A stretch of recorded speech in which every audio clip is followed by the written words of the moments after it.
everybody? I am Mr. Mike, and you are listening to the GamezAttack podcast here on OldFreakyGamer.com. This is episode 38, as I'm calling this episode, Rest in Peace, GameInformer. How's it going, everybody? How's it going? How's it going? How's it going as I muddle about on my circuitry board? And I'm actually pushing the right buttons today, so I think it's going pretty good. Got my new camera here, my new Anchor camera. Hopefully it does well. I seen it doing a little adjusting. I wonder if that's something to do with the camera or if it's the software. So far, so good. I am not going to really too much worry about it. I can always check it out. But otherwise, welcome everybody to the GamezAttack podcast. Like I said, here on the GamezAttack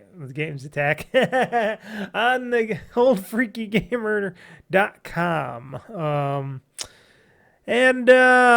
Whoa, we got a show today. Some things to talk about, whole bunch of stuff, gaming news, and I'm trying to wrap the show up a little bit early today as well. We'll see. Of course, got some gaming to do and some other things before I have to get to go to sleep. Tomorrow, another day for work. I'm recording this podcast early this week. Basically, I'm recording this on it's Wednesday. I thought it was Thursday already. No, I'm recording this on a Wednesday. So a bunch of days before the Monday when I always put up these podcasts. Because I got a lot of stuff going on in the weekend, work-wise. Not work-wise, but work at home-wise.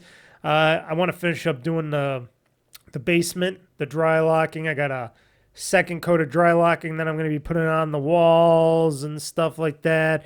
And then I got a clear coat that's going to go on maybe the same weekend. I'll see. I want to try to get the rest of that basement wall done. So far, so good. We had some pretty big rainstorms coming through Western New York over the week.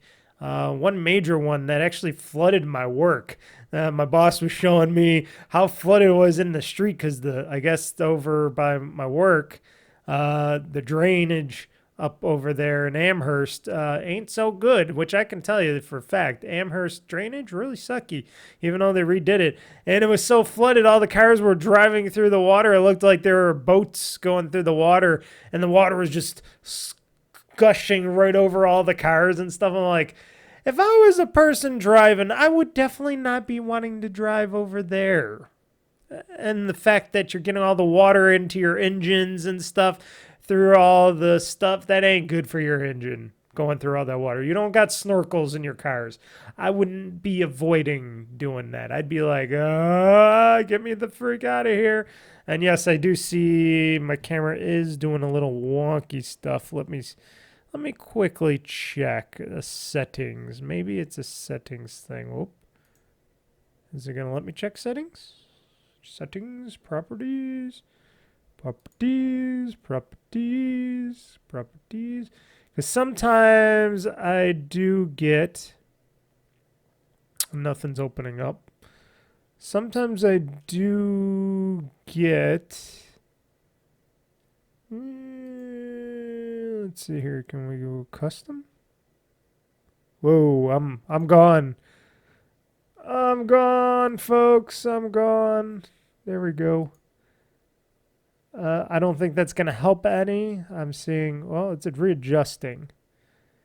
It's readjusting. I wonder if that is anything to do with the software. And then it closes.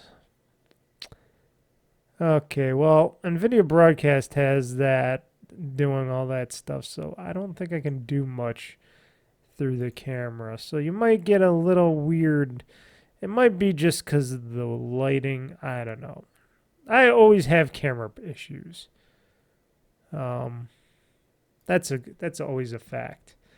Let's see here. Speaker output. How about camera? Hey, there I am. Performance, quality, performance. Yeah, performance, quality. Maybe I'll just minimize this. Maybe broadcast wants to do something extra. I don't know. I do not know. I do not know. Okay, enough about that.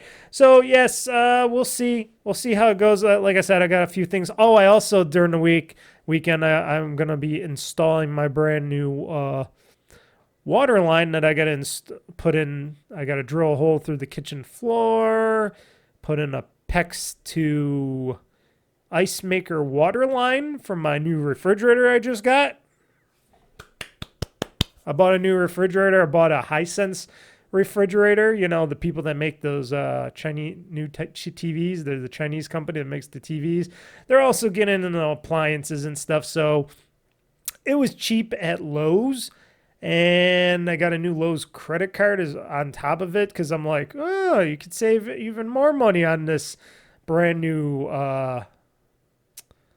refrigerator. And the refrigerator's on top and the freezer's on bottom, which is really good. And the ice maker's on the bottom. I couldn't get one of those dual door ones because it would not fit in my tiny little doorways in my house. And I don't feel like knocking out support beams and stuff to get new refrigerators bigger in there. Now, my kitchen can hold a larger refrigerator, but does not, you know, you got to get it in the house. And there was many ways I could get it in the house, but many ways I had to knock down walls because doorways are way too small unless if I want to break the perimeter of the doorways and take all the what are they called? The framing off the doors. If I wanted to take all the framing out of the doors, sure, then I could fit one of these bigger fridges in, but it ain't working out that way, folks. So, I got a little bit of a smaller fridge. It's maybe a smidge smaller than my fridge that I had before, which is I still have it. It's in the garage. I cleaned it up, put some baking soda inside the doors, and I wrapped it up in plastic because it's still a running, working fridge, even though it's from 1997, but you never know. You might need a backup fridge. Somebody, like a friend or somebody, might need a fridge or something. So I like to keep that. It's still a good fridge, even though it does suck a lot of power. But this new fridge, very nice. At first, it was like touch and go with the cooling and all that. I had to get used to the new digital computer layout system of the fridge and stuff, but I got it pretty much working. And the only thing that is not running on that fridge yet, or freezer section of the fridge yet, is the ice maker, the automatic ice maker, which is in the freezer on the bottom of it's in the freezer. There's a little bucket, and then the ice maker's on the top, and it just keeps, I guess, dropping ice in the bucket, which is cool because then, if you need a lot of ice or whatever, it makes a nice little bucket of ice. So it'll be the first time I ever have an ice maker like that. And I'm like, yeah, okay. So I don't get, it's not coming from a door or something. But it seems like a really good refrigerator right now. Everything seems to be cooled off. I also bought on Amazon with the water line because I bought the water line and the PEX, the Shark Bite PEX to water line kit as well. I also bought a refrigerator, freezer, or it came in a dual pack, which is good because I need one for the freezer and the refrigerator. Thermostats, old school ones, no digital ones, because I don't want to have lithium batteries in my refrigerator being frozen and cooled like that. So I got your basic old school refrigerator, freezer thermometers. I'm gonna stick them in the doors and stuff, and in the freezer slide thing, and monitor analogly the temperatures of the fridge and freezer. So, but it should be good. I haven't gotten sick from any food yet, or nothing went bad yet. Everything seems to be pretty cooled and stuff. I did my digital laser thermometer and stuff, and it's in the range. You're supposed to be like in 40 degrees, or what is it, like 36 to 40 degrees for the refrigerator. And 0 degrees Fahrenheit for the freezer or below if you want things frozen. So that's usually the temperatures for that. But I'm very happy. Like I said, it didn't cost me that much. They shipped it the next day. They delivered it. The guys brought it in. They took out my old fridge and put it in the garage. They were excellent. They were from Jamaica. One of the guys couldn't really speak English, but that's okay. The Jamaican guys know how to move quickly. They quickly came in the morning. They quickly brought in the new stuff and took out the old stuff. And I'm like, wow, efficiency. I feel shamed being an ugly American. Anyways, yes, that I got a brand new refrigerator, water line kit to PEX and all that coming I think tomorrow as I'm recording this. And then I'll install that on the weekend along with doing other stuff on the weekend like the rest of the basement, because I want to get the basement done because I want to be able to move all my workout equipment back and get to working out again. It's been a while, and then I want to focus on other stuff. I'm still waiting for the electric company guys, electricians to call me back to tell me, give me a date on when they're going to want to come or when we want to schedule for them to come to work on my wiring in my house, so I can get new wiring and get a lot of things grounded and get an outside plug system going on for my outdoors, so I can plug in my ROG Ally outside instead of putting an extension USB-C cable through the window and into the inner plug in the inside of the house. That is so, temporary. But yeah, a lot of things going on, a lot of things. But it's been a week, been a quick week. We're already on Wednesday, already going on Thursday. When you hear this, it's already Monday. Played a few games. Like I said, GameInformer's gone. They're dead. But we'll talk about that in a little bit. So why don't we get into, like I always like to get into, the games that I, Mr. Mike, have played in the past week, because that's what I like to do. And why did this go back to... Okay, why did that go back to what it wasn't supposed to be? So here we go, the games that I played in the past week, folks. The games that have been played in the past week.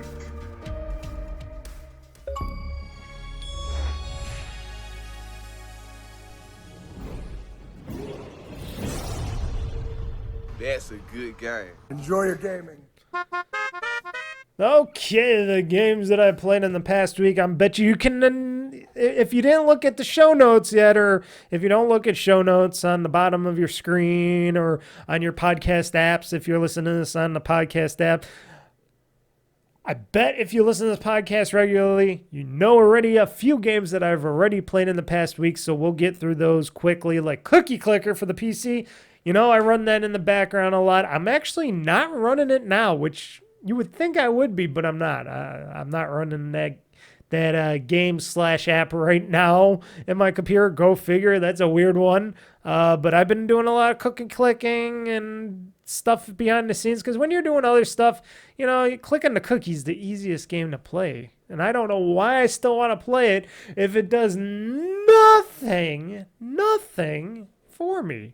But it's a game, and I still cook. I still click the cookie. I don't know. What's wrong with me, people? Why do I still click the cookie? Why do I have this impulsion to do something so stupid as to click a cookie? Tell me. Tell me this. Thou out. Click the cookie. I got a problem. Serious problem. The next game I've been playing a bunch of, I'm a ROG Ally, of course, Yakuza 4. Because like I said, I'm going through my backlog of Yakuza games again. I'm a ROG Ally, beating them one by one, collecting the Chivos along the way, and refamiliarizing myself with the stories again and having some fun. And boy, oh boy, Yakuza 4. You got my little dancing man. He does the little kicks. He is the guy that lends the money. He's the lender money guy in that game. You start off with him. You don't start off with Kiryu. You start off with the lender money guy. I keep forgetting what he owns and runs Sky Sky, what is it called? Not Sky Dance. Sky Finance. I think that's what it's called, Sky Finance. And, you know, he used to be a homeless guy. Spoiler alert, he used to be a homeless guy, down on his luck.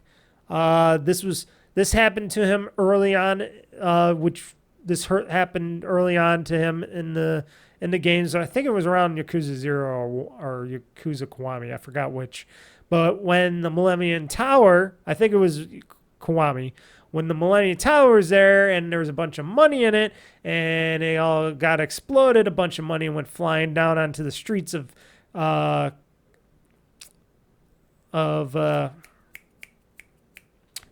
I can't say the name, of course, in my brain. Komorocho, there we go, Komorocho.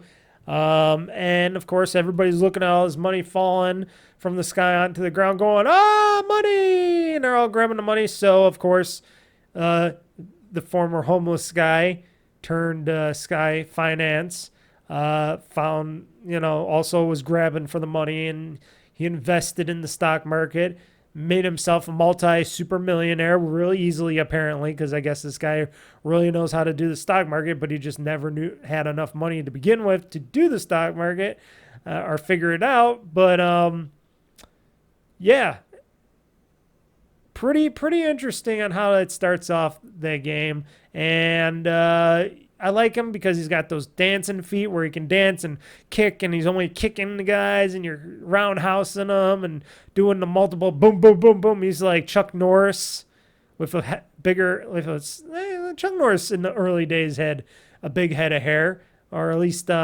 his Cooper character had a lot of hair, but this guy has that head of hair, and he's like doing the super kicks, and he's got the pretty chubby assistant / secretary, and she's a spitball. Then he meets up with the girl of his dreams, or the girl of his former dreams, because I guess they used to go to business or lawyer school together or whatever. She was somewhat in there. Apparently she don't remember him or recognize him, but he remembers and recognizes her. He even has her picture. And he needs to help her because she needs a lot of money really fast, and he gives away loans for nothing, free. Just got to take tests and stuff.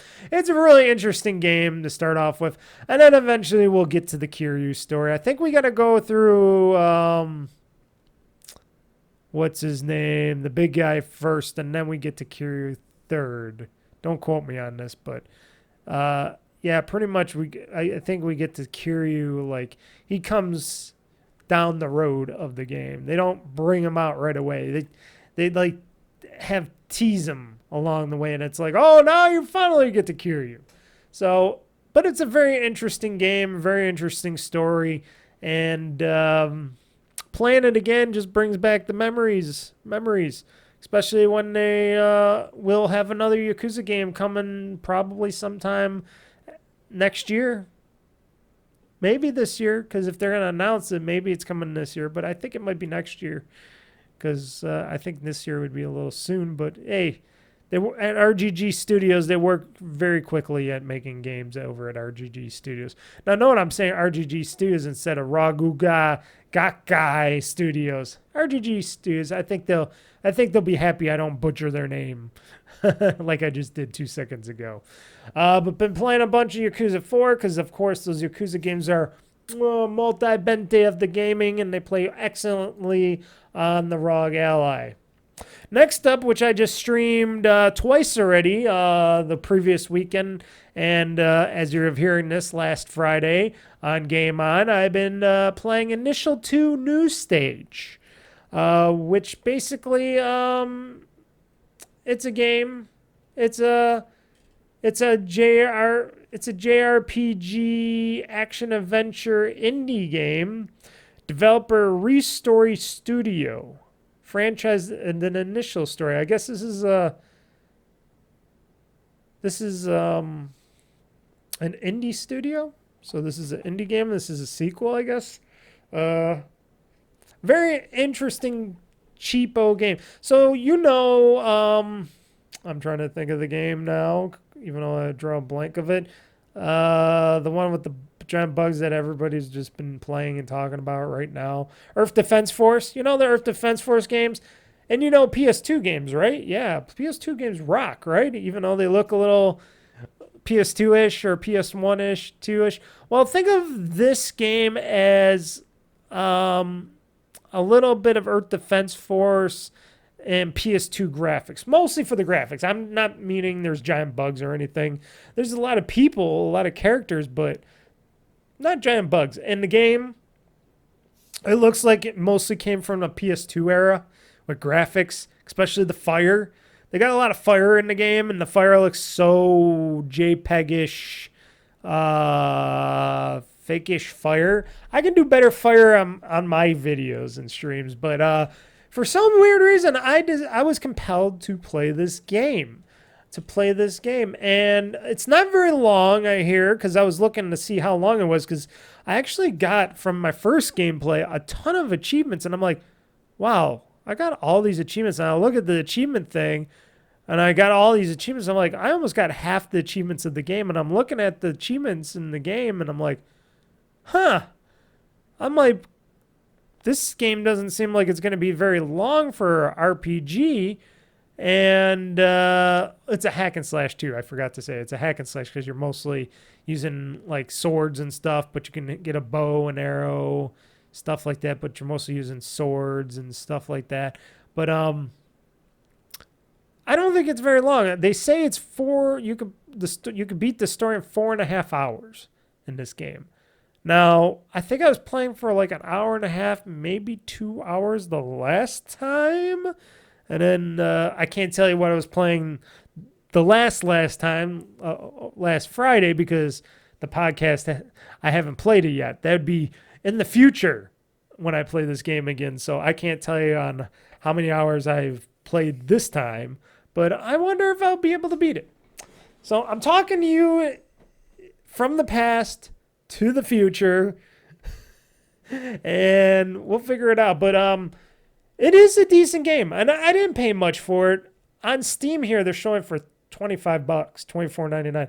I think I paid like few dollars for it. Like I paid like $8 or $10 for it, and it came with extra stuff. Oh, they even got a free soundtrack. What's with this free soundtrack? Is this a free soundtrack? I can download a free soundtrack? Oh, I need to get the game to download it? Wait, the content requires base game initial in order to play, but I can... Okay. I thought okay.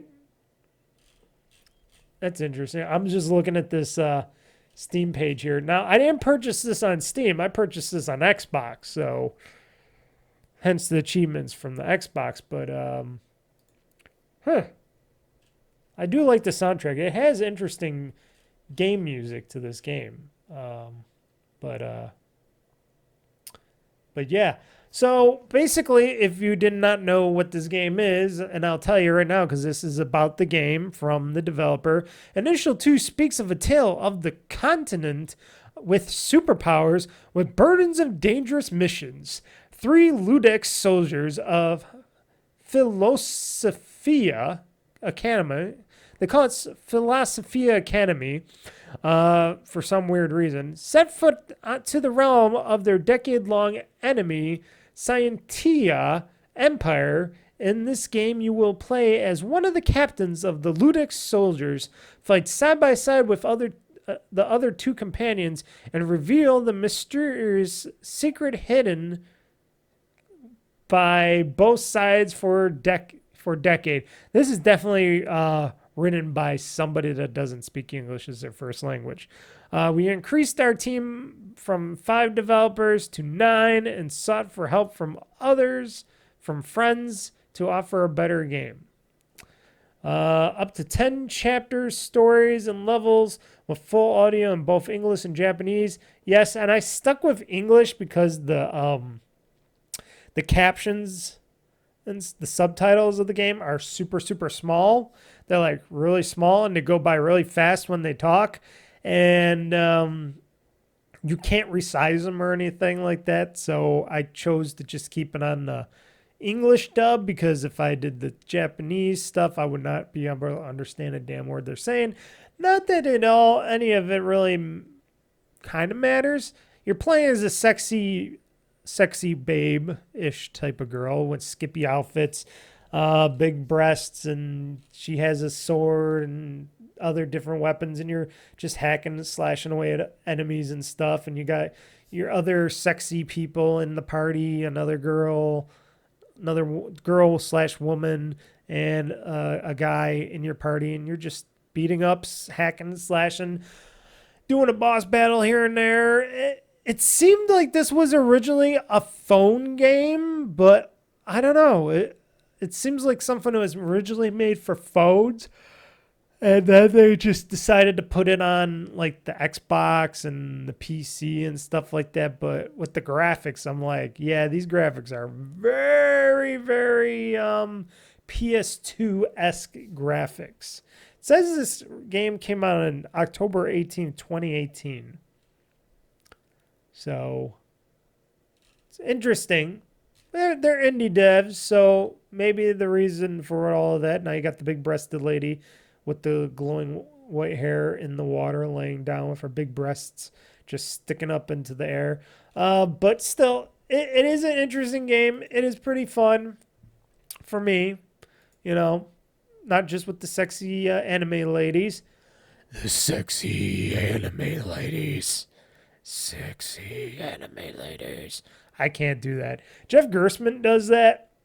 I was trying to go and do a Jeff Gerstmann tactic here, where he goes, sexy anime video game ladies. Yeah, that was a little bit better.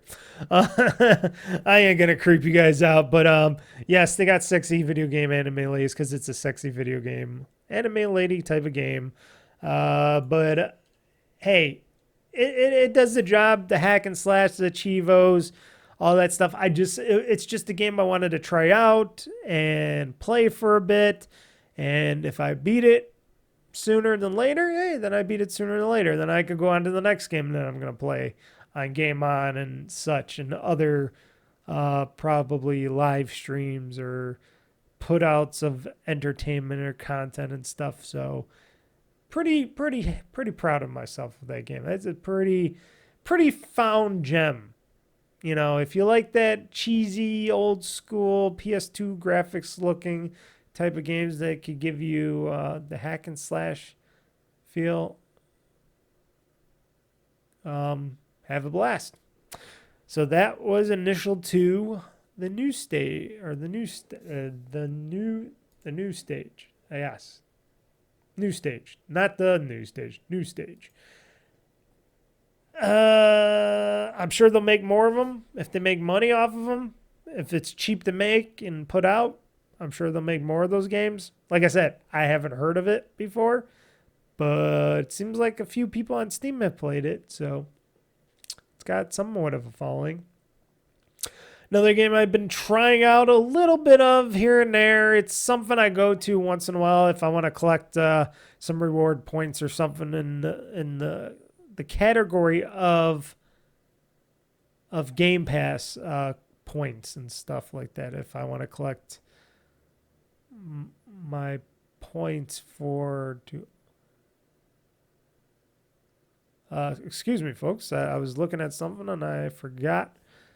Woo, what was that? Okay. So, yes. What was I talking about? I was talking about Day of the Tentacle. So,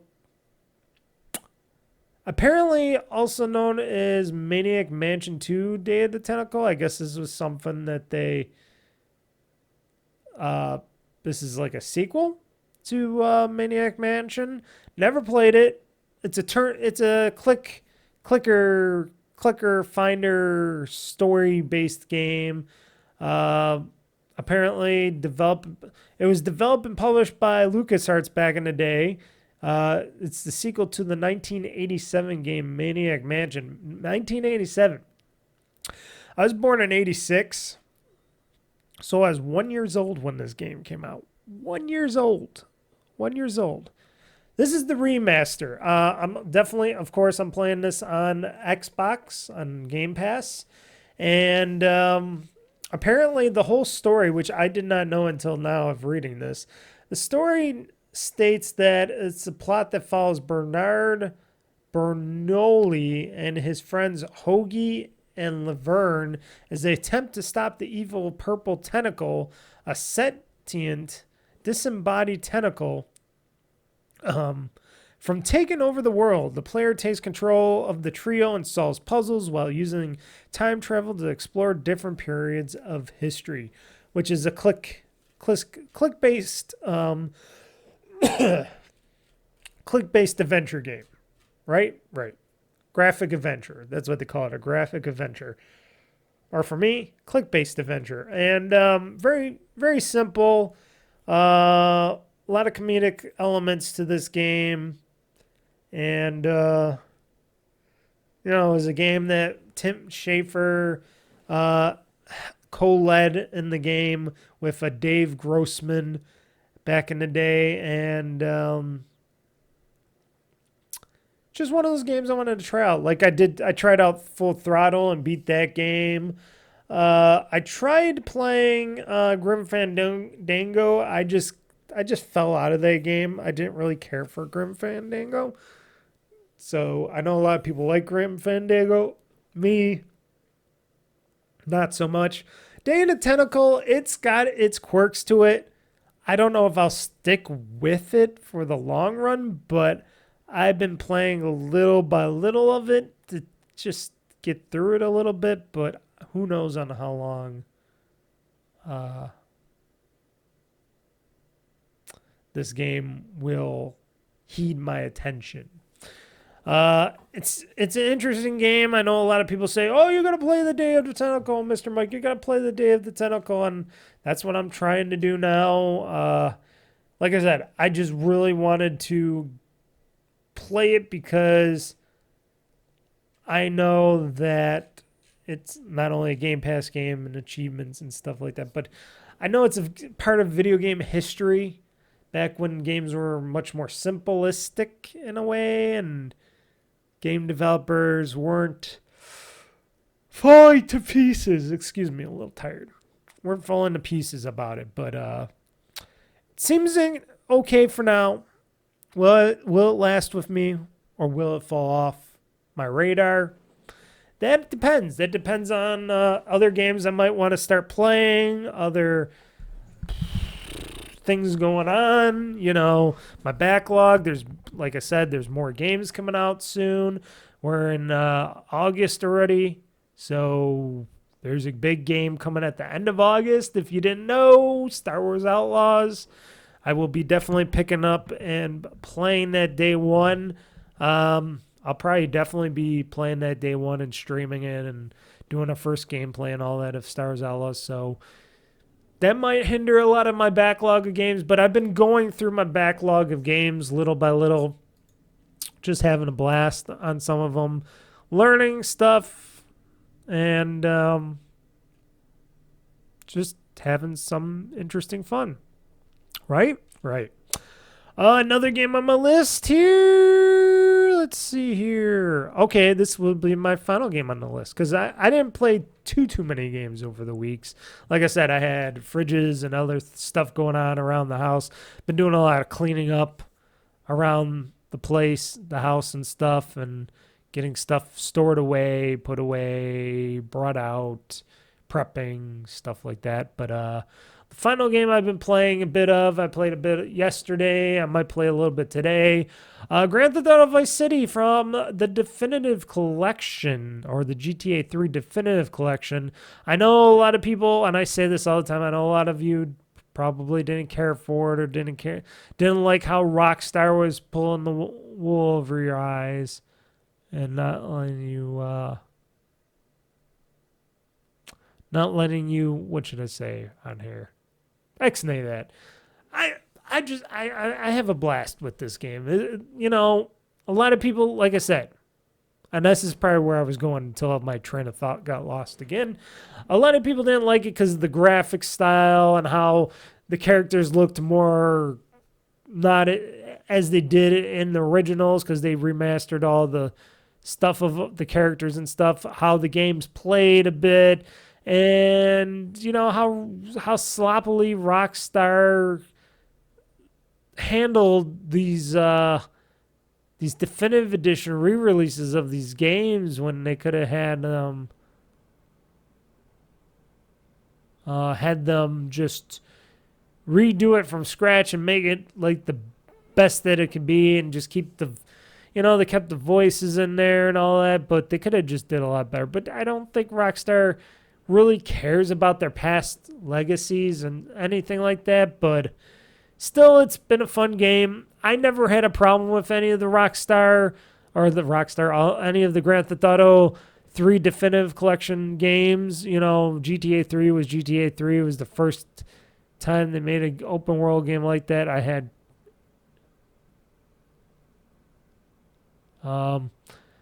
people had a lot of problems with like the graphics, with the environments and stuff. They had the big rain, all that stuff, the characters.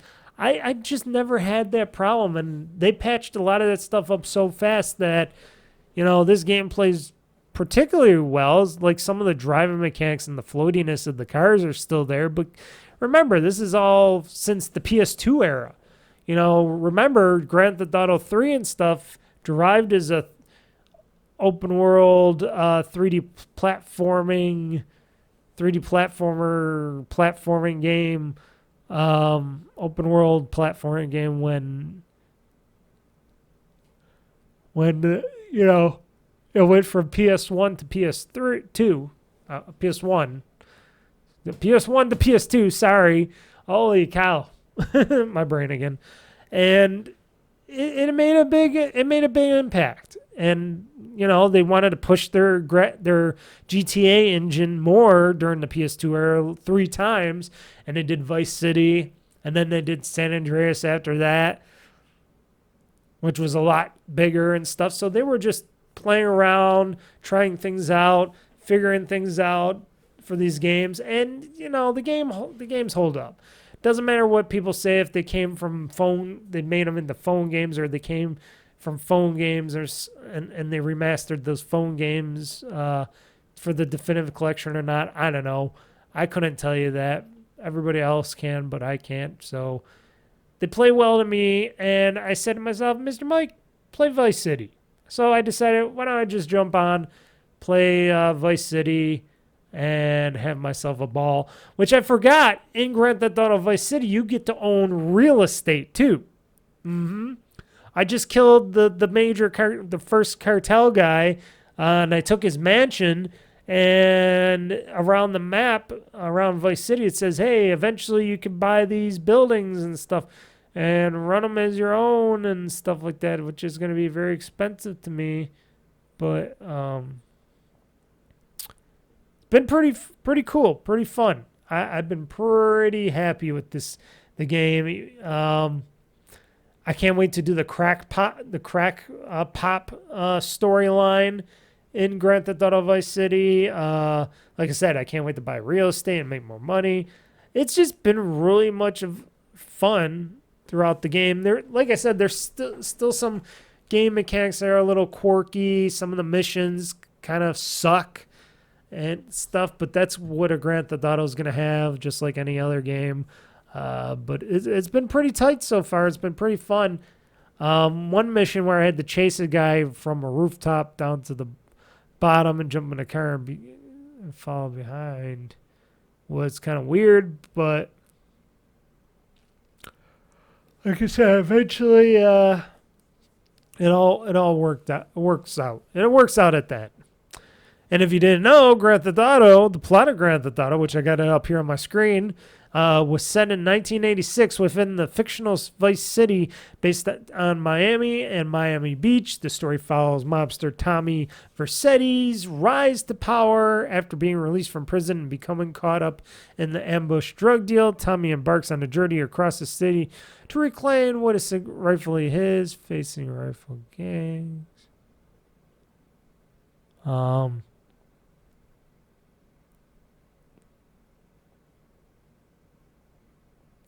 Excuse me for the dead air, folks. Just reading this. But yeah, it's basically Scarface. This game is basically Scarface. Because they watched Scarface, they said Grand Theft Auto Vice City is a fictional, fun Scarface game. So, yes, that's what it is. And boy, is it fun! It is a fun game, and I cannot wait to go back and play some more of it eventually. So, everybody, those were the games that I played in the past week. Like I said, not the biggest list, but I played a good hell of a lot of gaming. I did a lot of gaming between those games. There's a lot of game between them. What I really want to get back to a bit more and try to beat, I don't know how those other side stories are, but I want to beat more of Ace. Let me see here. Phoenix Wright Ace Attorney trilogy. Yeah, Ace Attorney trilogy. I just don't know when I'm getting back into that. Maybe this weekend I might get back to it when I go on my computer, because I got it back on my computer. I had it on my first. I had it on my Xbox. Then I played it on my ROG Ally. Then I played it on my PC, and then I went back to playing it on my ROG Ally because they're so long. It's so these Phoenix Wright game, Ace Attorney Phoenix Wright game is so long. But then I went back to my ROG Ally, and then now I'm back on to playing this on the PC because I'm usually doing some stuff on my PC on another window or doing something else here and there, and then I can put the game on one side and play it while I'm doing something else. It is crazy. It is a crazy, and I want to beat the game before it gets out of Game Pass or whatnot. Not that I think Phoenix Wright Ace Attorney trilogy is going to get out of the Game Pass, but anytime soon. But you never know, and I want to beat it. I want to beat it. I don't want to buy it, but I want to beat it because I'm so far into it. I don't really need to buy it, or did I buy it? I don't remember. I don't think I did buy it, but I could have bought it. Maybe I did purchase it. I always forget these things. So why don't we go moving on? Because like I said, we're already far into this show. And of course, this show is going to go just as long as I think it's going to go. I usually hit 2 hours with these podcasts, even though I say, hey, I'm going to try to make a tighter, smaller show. It never ends up that way, folks. But we're going to talk about poor old GameInformer, which everybody likes to abbreviate. They like to put game and then they make a gap and then Informer instead of making it all one title. Like the logo here on, if you're watching my podcast on YouTube and you're watching the video version of it, GameInformer is sure 2 words, but they put it together. What these articles are doing, they're splitting the Game and Informer and making it 2 words, even though basically if you look at any of these magazines, GameInformer is, sure, it's 2 words, but it's all on together. It's not separate, which these articles are separating the name. I don't do that. You can check my title on the bottom. It's all 1 word, baby. 1 word. But I'm gonna be missing GameInformer, even though I haven't subscribed to GameInformer magazine for a while, because first off, there wasn't that much content coming out before. GameStop sucks because it's, it was owned or operated by GameStop.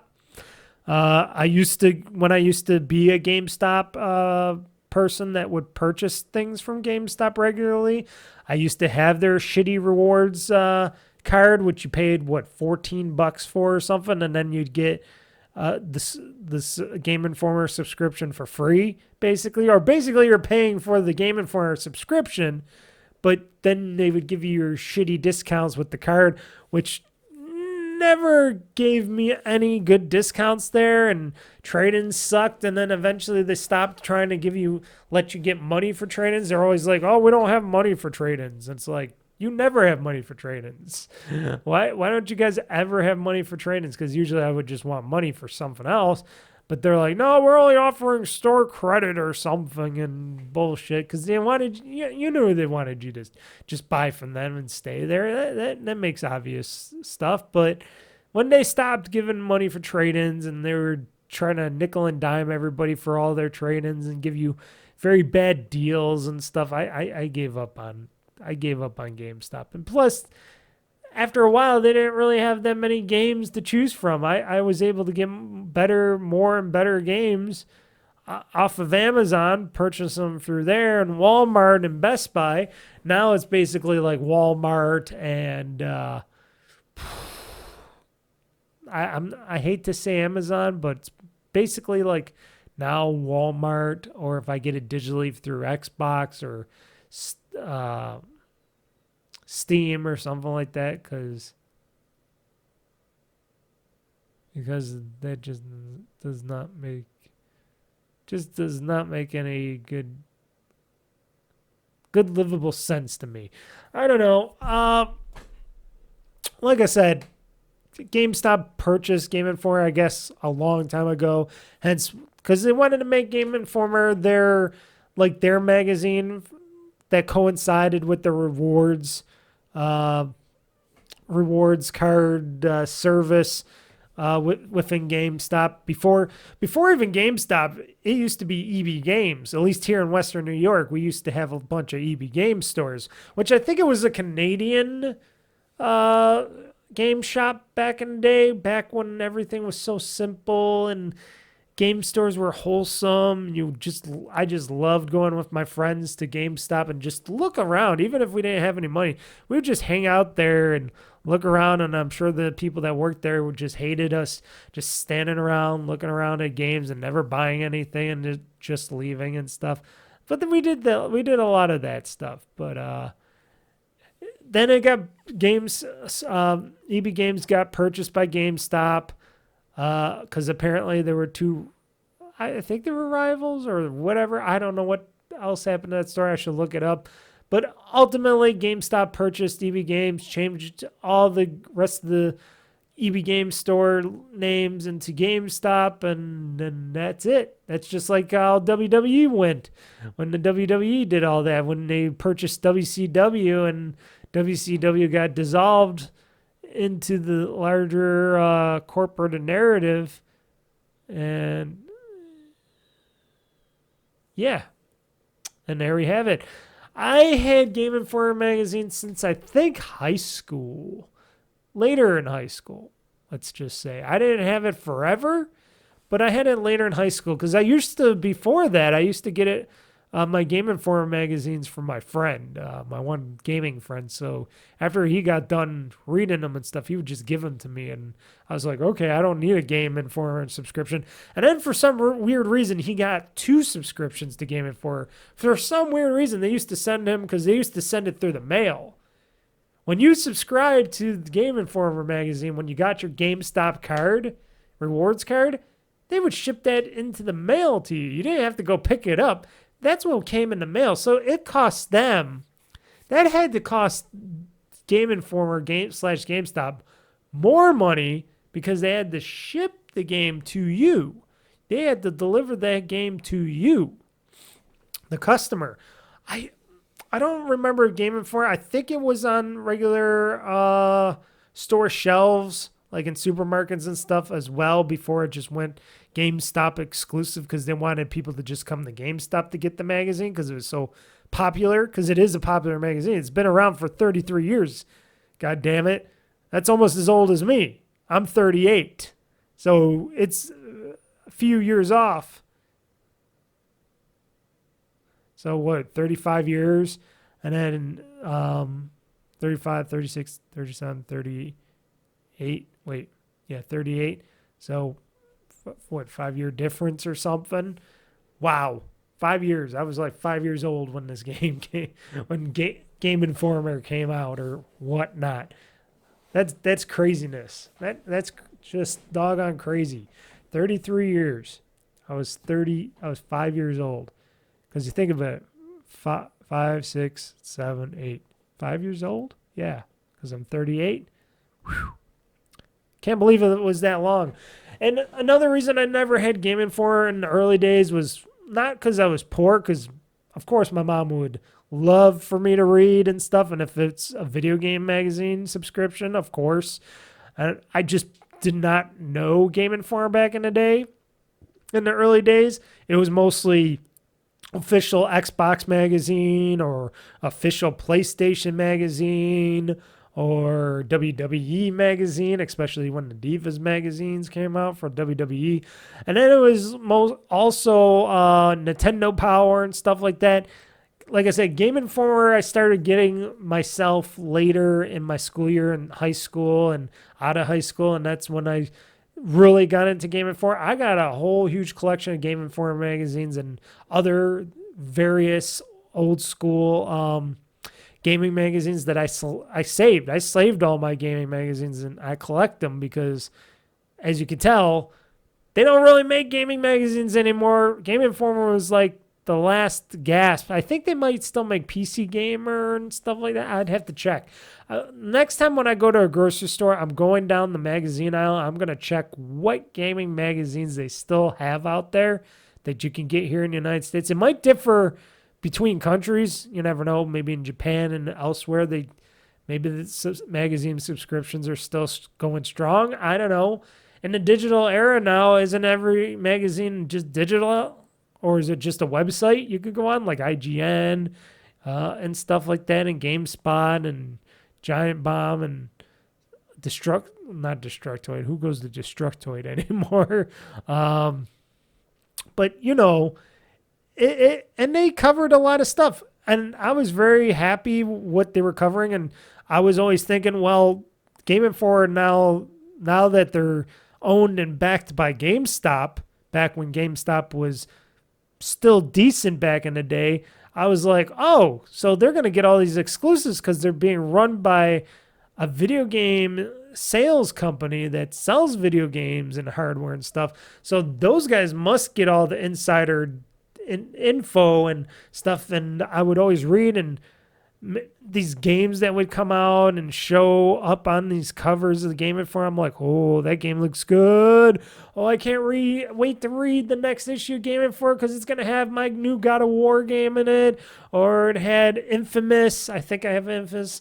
God of War's coming again. Oh, great. I can't wait to see what Kratos is going to fuck up this time around. Oh, and the pages are big. It's like the magazine is a lot bigger and stuff than all the other magazines. Sure, in the early stages of the Game Informer magazine, everything was like tissue paper when it came to the pages. And then eventually the paper got harder, thicker stock. The colors were better, the binding's better. So they put some money into the magazine itself, even though I don't know how you make money. I don't think back in the day, even magazine subscriptions were making that much money, even if you sold a lot more.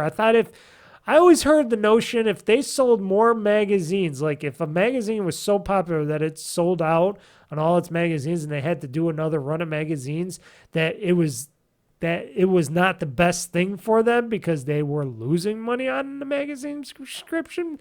It was something crazy like that where you could email me, tweet me, email me on this, whatever, comment on this video on the podcast. Let me know if that was a true story. I can look it up as well, but somebody let me know. I forgot who told me this or how I came to know this notion, but and it might be true to today. That's probably why magazines are like $15, $16 a pop nowadays. If you look at them, they used to be like $3, $4. Now they're $15 a magazine because they were losing money on each magazine sold, right? So if they sold more than, and they sold out of them and they had to make a new batch of magazines, if they even made a second run of magazines, that they were actually losing money on the magazines, unless they had a lot of advertisement and stuff in it. Is that a true notion? Comment under the podcast or email me at oldfreakygamer@gmail.com or tweet me on my Twitter page at oldfreakygamer. You can tweet me. Send me a DM. I would like to know. Is that true or not? True or false? But yeah, back to poor Game Informer. They were good. People like me knew they were going to go.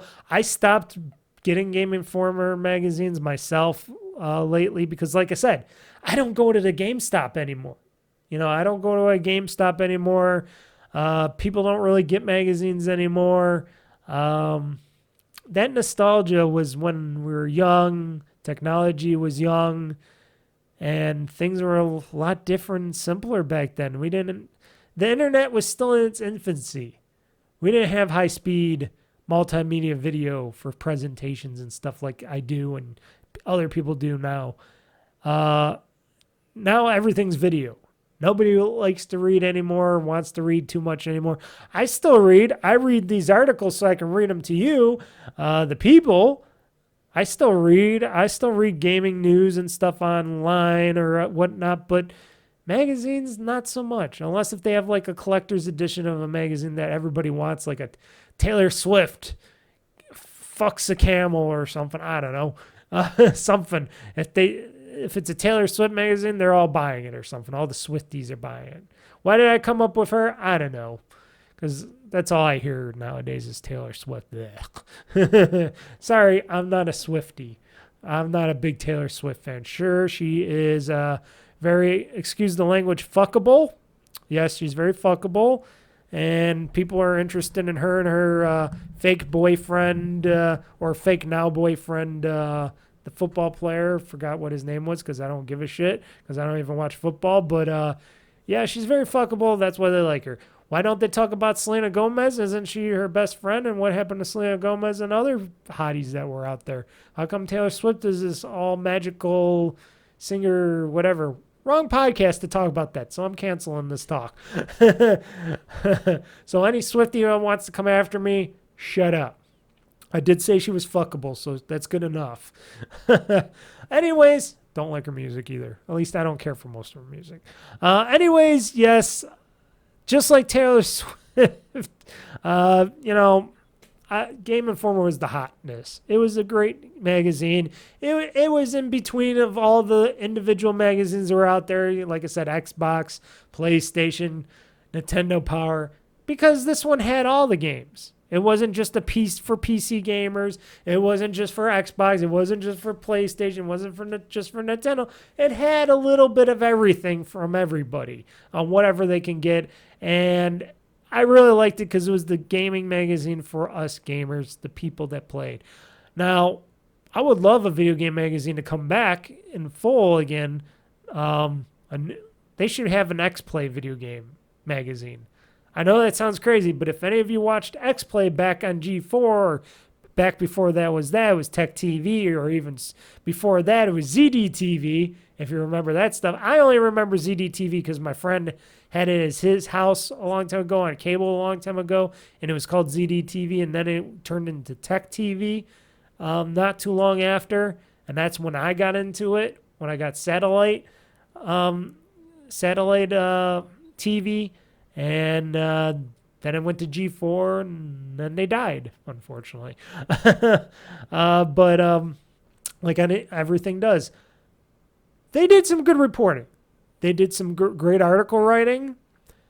You can tell that, and just like anybody else will tell you in their podcast, which everybody's talking about, GameInformer shutting down not right now. Anybody who's anybody will tell you, when growing up with GameInformer, like most of us old people have, we knew that GameInformer was showing us the future of what was coming up when we didn't know, because the internet was just still in infancy. And it brought us closer to the games that anybody could ever do.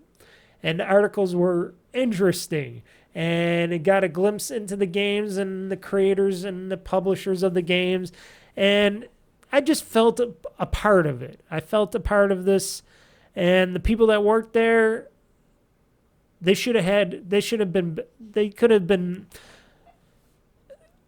have went better for them. GameStop, horrible company. Eventually, GameStop will go away. For right now, it is scraping by, surviving off of scraps, surviving off of, I guess, the dumb people that still go to GameStops to buy stuff.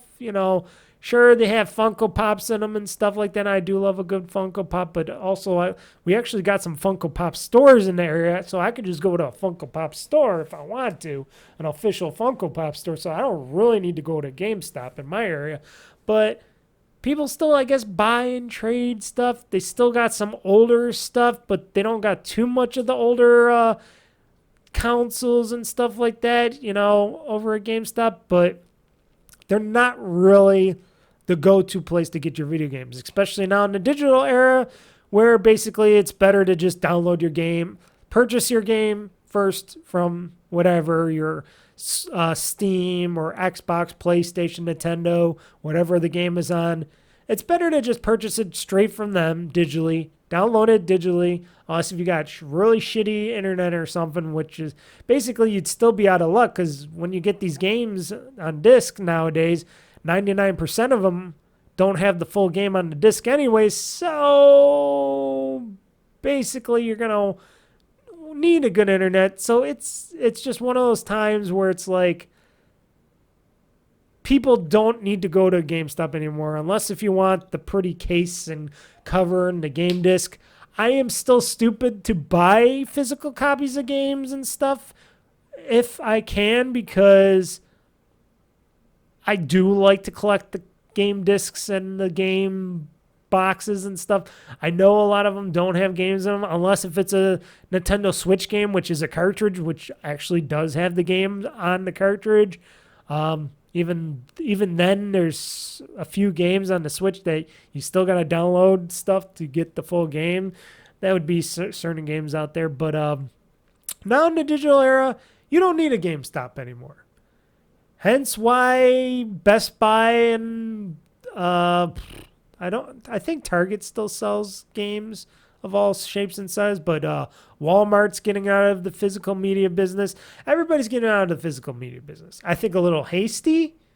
I understand maybe sales are down or something, but they got rid of movies. Now they're getting rid of games, and it's just a really sad time for that good old physical. I always kind of imagine that the physical era should come back, but in a different way, not having pressed discs, but maybe games should be on little media cartridges like the Nintendo Switch, but they'll be different media cartridges and they'll be made mass-produced cheaply and quickly, and they can be on these cartridges where it'll have extra amount of memory. So if you want to download updates to that cartridge, you can.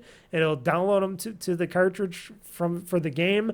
And then if you want to get some DLC or whatever and you want to download that later, that would be the stuff that goes on your hard drive on your Xbox or console or something like that. So I think they should bring back physical media, but that physical media should be a cartridge in a box. You know what I mean? So people can play these games instantly, but yet if they need to download a patch or update or something, there'll be a little bit extra memory on that cartridge or whatever, and they can just download it to that. And then if they do have decent internet and they want to download that DLC, they can. And then people are going to tell me, well, why bother have the cartridge if they're going to download the DLC? Yes, it's a fucked up thing, but for people that don't have good internet or any internet at all in the area and they still want to play games, they should have that ability to do so, And I know disc-based media is getting to a point where it's really hard to fit a game on a disc, and unless if they want to go to multiple discs, which is very expensive to them. I know a cartridge-based disc game would be also expensive, but I'm sure there's a way to get that memory cost down. I just don't know why they don't. I think it's just because there's a big monopoly, I should say, of memory media out there. And I think that there's like a cartel that manages all the memory chips out there to see who can get how much of this product goes out. I always got the feeling on that. But back to GameInformer again. I know I went off task.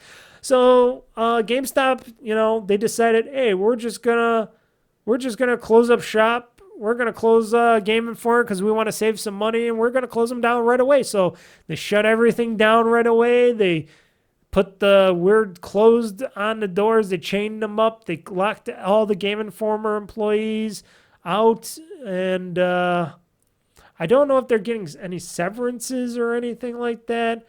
They just said they were closing immediately.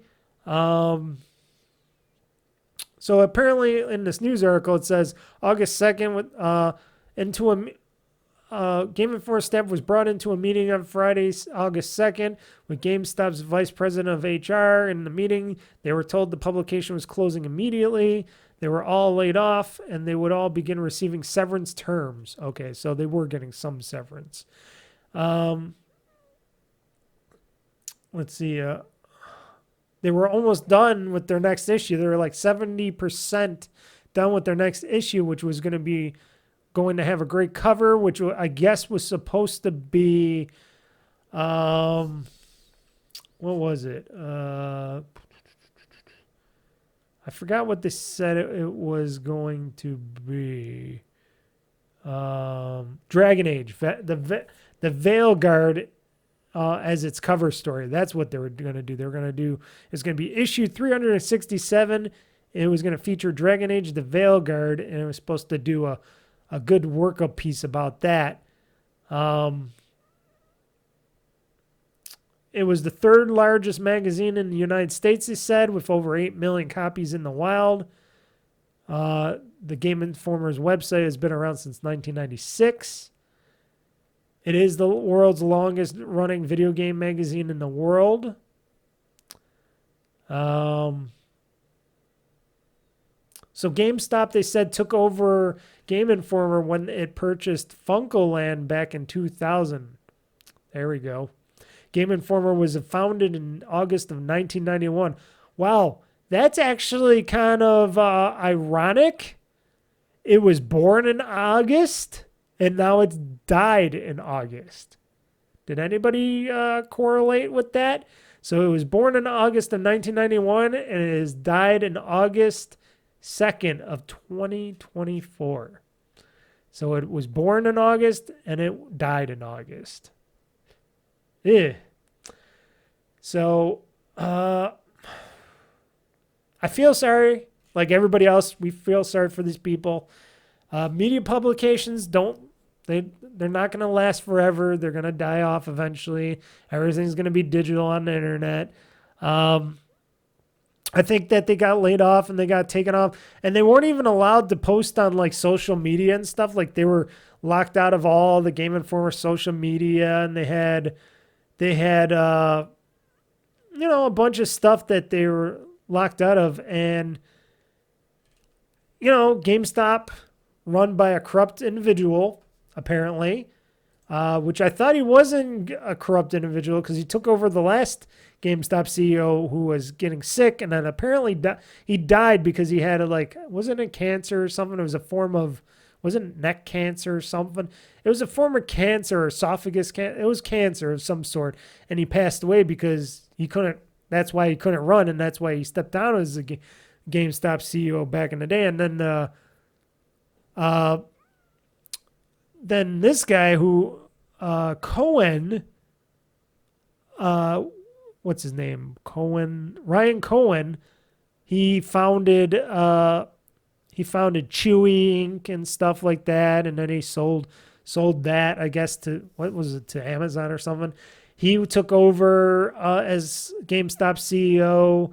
Now he's being sued by Bed Bath & Beyond for insider trading and stuff like that. So I guess he was doing some illegal trading in the back end and stuff.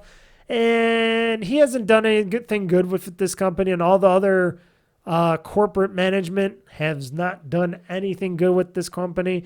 They've just been nickeling and diming, which kind of makes me feel like with other companies that I work for, which I understand.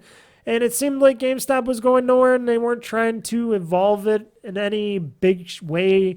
If they were able to do some interesting deals and sales and stuff, I bet you people would still be going to GameStops more. Like I said, I hope GameStop dies as a company. And any of you that works or goes to GameStop to buy games, maybe try other places. And not many places out there, but maybe try downloading them digitally. Maybe other places do check. I know a lot of places like Walmart and stuff aren't selling games anymore, or eventually they're not selling games anymore. I forget what's happening because I still see Best Buy still offering games for sale and stuff, and I'm like, okay, but I thought you were going to eventually phase them out. I know they phased out the movies, but I think they still got games there. But so you can maybe go to Best Buy, maybe you can go to Target for some games and stuff. Try to find somewhere else. I hate to say Amazon because they suck at delivering games lately. They used to be really good at giving me the day one games day one or earlier, and then they just sucked. And now you barely can get your games from GameStop unless they've been out for a while. It's really horrible what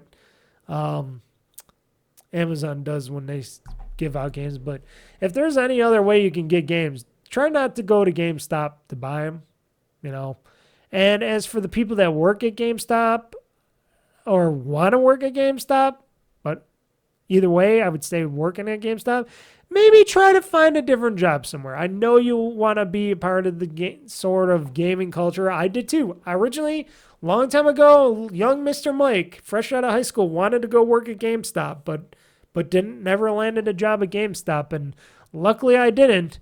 Because I heard that's a soul-crushing kind of place to work at half the time. But if there's any other place you can work at, maybe try somewhere else. Because I'm telling you right now, GameStop's going to die. One way or another, eventually, GameStop will die. And excuse me for 1 second because it's getting a little darker out here, so I'm going to turn on my studio light.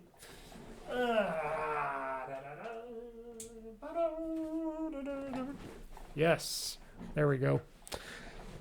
Back to brightness. So, yes, like I said, I know that's probably sounds hard and difficult for people to quit a job, but there's plenty of jobs out there, trust me. Even if you don't want to work fast food and stuff like that, there's fast food jobs, there's Burger King's, McDonald's, stuff everywhere. A lot of people are hiring. I'm looking at help wanted signs everywhere in my area. So there are places, and I'm sure you get paid better than what you do at GameStop nowadays. I don't think those little game discounts and stuff help you much over at GameStop. So I don't know, maybe try somewhere else. I would just say if anybody can quit, I would quit now because it doesn't look like GameStop is going to be going too much longer. I have a feeling GameStop might not last too much longer in this world for a company like that. And I hope they don't because they're not like EB Games back in the day and they're shelved their former self when they used to be decent. And then they went to hell in a handbasket. And what they could at least did for the GameInformer magazine and the GameInformer staff, they could have did a mercy play. They could have did something nice, at least for the final. Sure, they wanted to close down GameInformer. Sure, they're telling them, hey, we're going to have to close down GameInformer, everybody.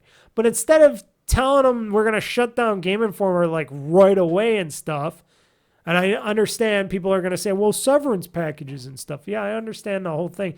But you know what GameInformer or what GameStop could have did for GameInformer for a magazine subscription service that lasted for 33 years? They could have went to them ahead of time because they usually put these out, 1 month. They put them out every month, these GameInformers, right? They still do it one per month. What they could have did for them said, hey, we're going to shut this place down. You guys are all going to be laid off. We're going to give you severance, but we know this is all sad. We understand it's just costing us, the GameStop people could have just said, hey, it's costing us a lot of money. We can't keep this place open anymore. We're barely staying afloat over at GameStop. We know this publication's been around for 33 years. It has a great legacy. Why don't we have you guys make the last issue? We'll make it a banger. Or 2 issues. They can let them put out the one that they were putting out for the what's it called? the game that they were doing, the Dragon Age, the Veilguard, the Dragon Age game. They could have did a publication for that because they were 70-something% complete. And then they could say, hey, we'll give you 1 month after that. You guys come up with stuff and make it the final goodbye episode magazine of GameInformer. You can make it like the best one. You can make it really fancy. You can make it with thicker stock, whatever. They could have said, hey, make it really good, have fun, enjoy yourselves. Make this final issue of the Game Informer magazine something for everybody to remember. Have a good 33 years. Sorry, we're closing. Whatever on the cover. Make it really good. Make it really memorable, and we'll let you do that. Say what you got to say about it. How write your own articles in there that you guys for the 33 years you've been there and stuff. Let it go with dignity. They could have had it go with a bang and dignity, say, hey, we have to close this. We're sorry. We just can't afford it. But here, we're going to give you 2 last copies. We're going to do the Dragon Age, and then we're going to do this very final going out of business, going away, Game Informer's going away magazine. Goodbye. It's another era. And it could have been really good. And people would have loved it. The staff at Game Informer would have been proud to have done it, and they would have said, hey, thank you, GameStop, for not just fucking shutting us down and kicking us out the door like they just did. But because GameStop is a corporation and a company, like all these other soulless corporations and companies out there that don't give a shit about their employees or the people or anybody else or the fans or anybody, just the money. Because, companies and corporations are all about money first and people second. They're not going to do that. They could have did that. They could have gave everybody a heads up. They could have made the final issues. And they could have went out with a good dignity and a bang. And they would have been proud. They wouldn't have been, oh, we just got kicked out. Now it's gone. That's a bad way to close up shop. That's a bad way to close up anything. Doesn't matter if you ran out of all the money. They could have found something to do to get it out. But, that's why GameStop's soulless. That's why they're going to be going out of business. I hope sooner than later, because they deserve it. And the CEO deserves to go to jail for insider trading, so maybe we'll throw him in the joint as well. That'd be a great thing. That'd be a great news articles to go. GameStop closes shop. GameStop CEO goes to jail for a good chunk of his life for insider trading. Thank you. But my heart goes out to the Game Informer staff and employees that wrote for a great magazine every year when I was younger. That got me through a lot of shit. Loved just sitting back reading it. I didn't have that much money back when I was younger. I didn't have that much money. And the only things I could afford, or my mom could afford, was a magazine subscription, $1 per issue, 14 issues a year or whatever it was. They did the weird 14 issues thing. Instead of just 12 issues, they would be like, no, you're getting 2 more issues, bonus issues. I'm like, oh, 14 issues for, what was it, $14.99 or $12.99? It was like something crazy like that. It was like $1 a buck a issue or something. It's really cool. And it's like, okay, I can even afford this. And, I bought my own magazine subscriptions and stuff. And Game Informer was always there for me. And I always loved reading it. Even in high school, I think I was reading it too. And I was just like, that was before I even bought it. Because, like I said, my friend had a extra subscription. I got a copy of that and was reading it. And it just brings back memories. And I'm sorry for all of you guys at Game Informer. I hope you guys get back on your feet. Maybe you're going to go to other places like GameSpot or something. Or someplace else. Maybe they'll make a new... I doubt they'll make a new subscription service. Unless they do an online article service or something. And they all work together to make an online website that does articles and shit. Not that they won't be competing with everybody else out there, but they can just say, hey, we're the former Game Informer staff, or if they're able to buy the Game Informer IP and name from GameStop, which I doubt, because I'm sure GameStop's going to be like, no, we don't want you to have this that we just shuttered. No, we're not for any money in the world because we're ignorant. Because I bet you GameStop would be that ignorant to not sell the former staff the Game Informer IP or anything. Because, companies and corporations, all they think about is the money. And even if they don't think really good at long term, they're still going to hold on to stuff even if they're never going to use it, because that's what companies do. And then fuck the people. But horrible events. This was one of the biggest events. Like I said, in layoffs and stuff after 33 years. I salute you, GameInformer. Last time, I should find my tote of my old GameInformer magazines, and I should pull those suckers out and start reading them. I know I don't really have to, because doesn't the Internet Archive have a whole bunch of the GameInformer magazines online? When I got all these GameInformer covers, I just Bing searched. Yes, I Bing searched GameInformer covers, and it had all these scans of these GameInformer covers. So it was a lot of GameInformer covers, and I'm looking through them. I'm like, I gotta pick out the most relevant covers for me. So I chose these 4. Like, I chose Oblivion and God of War and Gears of War, the original Gears of War, and what was it? Oblivion. What was that other one? Oh, Twisted Metal. Or not Twisted Metal. Brutal Legend. I chose 4 that it seemed very relevant to me, and I could have searched more, but I was doing this on a whim at the very last second. So, but they have these high-res scanned covers of these GameInformer covers out there on the internet, and if you want to see these GameInformer covers, they're pretty cool. There's a lot of cool GameInformer covers. I wish I would have had these back in the day, but like I said, during the 360 time, which most of these were PS3 360 time, I did not have a subscription to GameInformer. And I don't know if I have any of these covers, which I should. I kick myself in the ass for not having them, but yeah. But I bet I can just look up and read on Internet Archive all the old GameInformers. I'm sure they have them up there. I wouldn't doubt it, because Internet Archive, they archived a lot of shit. So I bet you these GameInformer articles are up there. I'll have to look and see later, but I bet that stuff is up there. It's all history now, folks.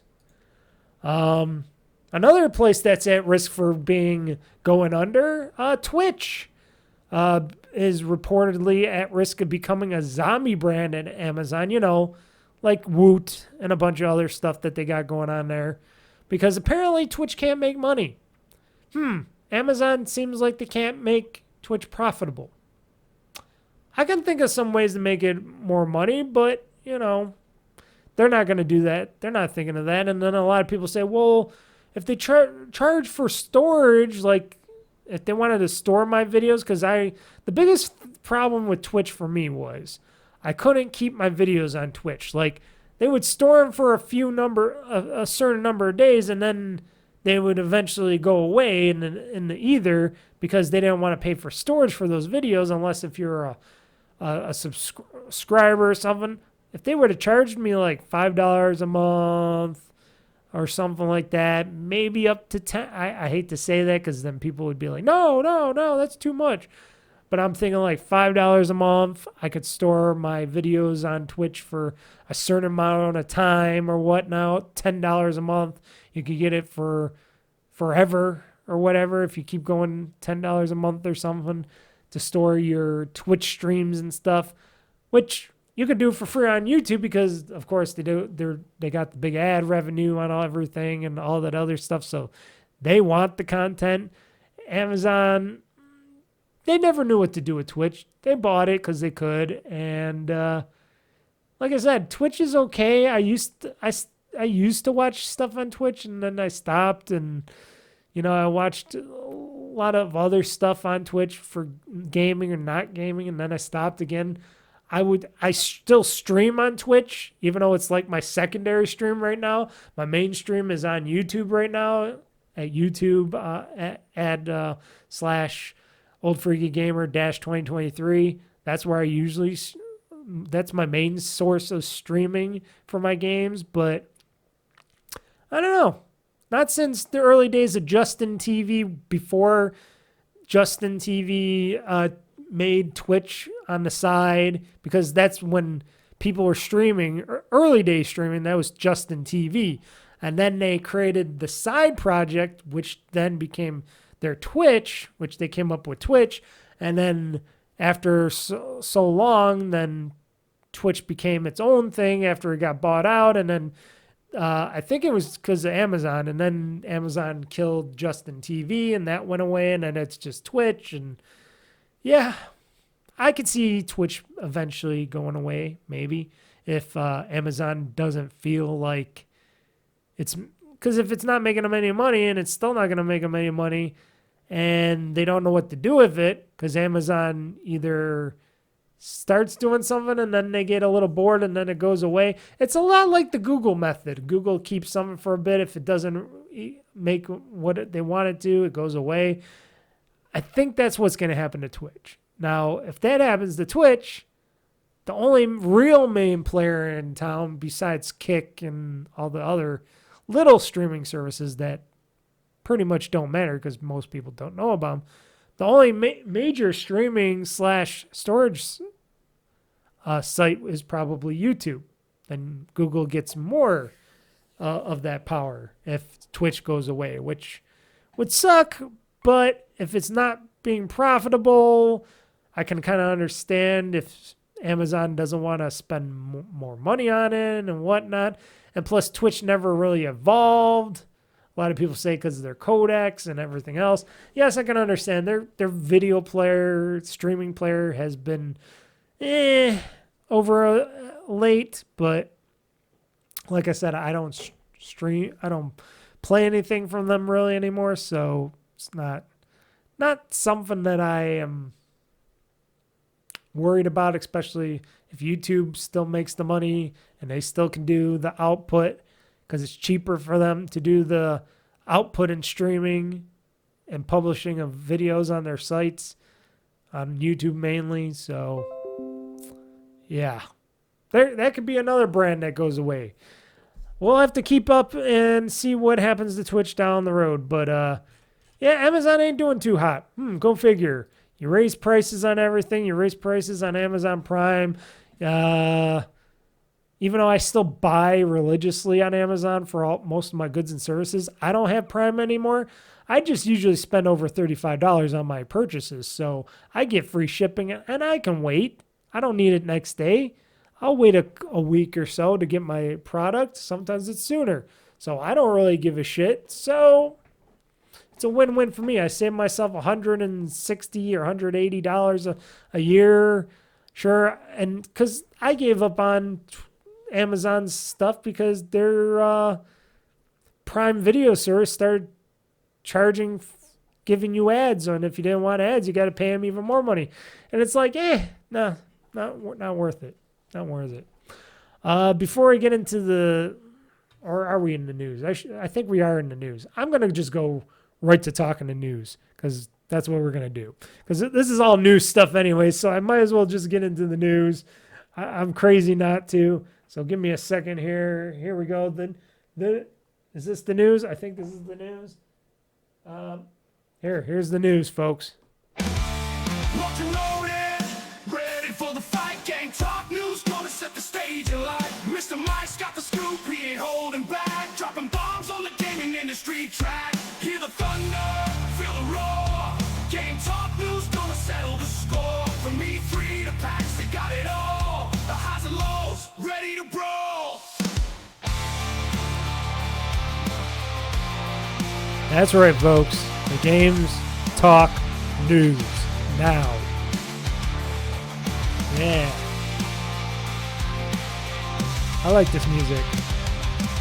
Da, da, da, da, da. So, had to play that music because we are talking already Games Talk Newz, even though we've been talking Games Talk Newz for a while now with everything else. But shit, Bungie. You remember Bungie, right? They used to be the Halo company. They used to put out Halo games. They used to make Halo games for Microsoft and Xbox. Then they went independent because they got sick of making Halo games. And Microsoft wanted them to make more Halo games. And they're like, we don't want to make more Halo games. We want to make other games. So for for some weird reasons we don't know still on why Microsoft let them go and flutter away and keep the company name and everything but the Halo franchise. They got to go off and make a new game, something different for themselves. They got to be their own independent studio again. And then they created a game called Destiny,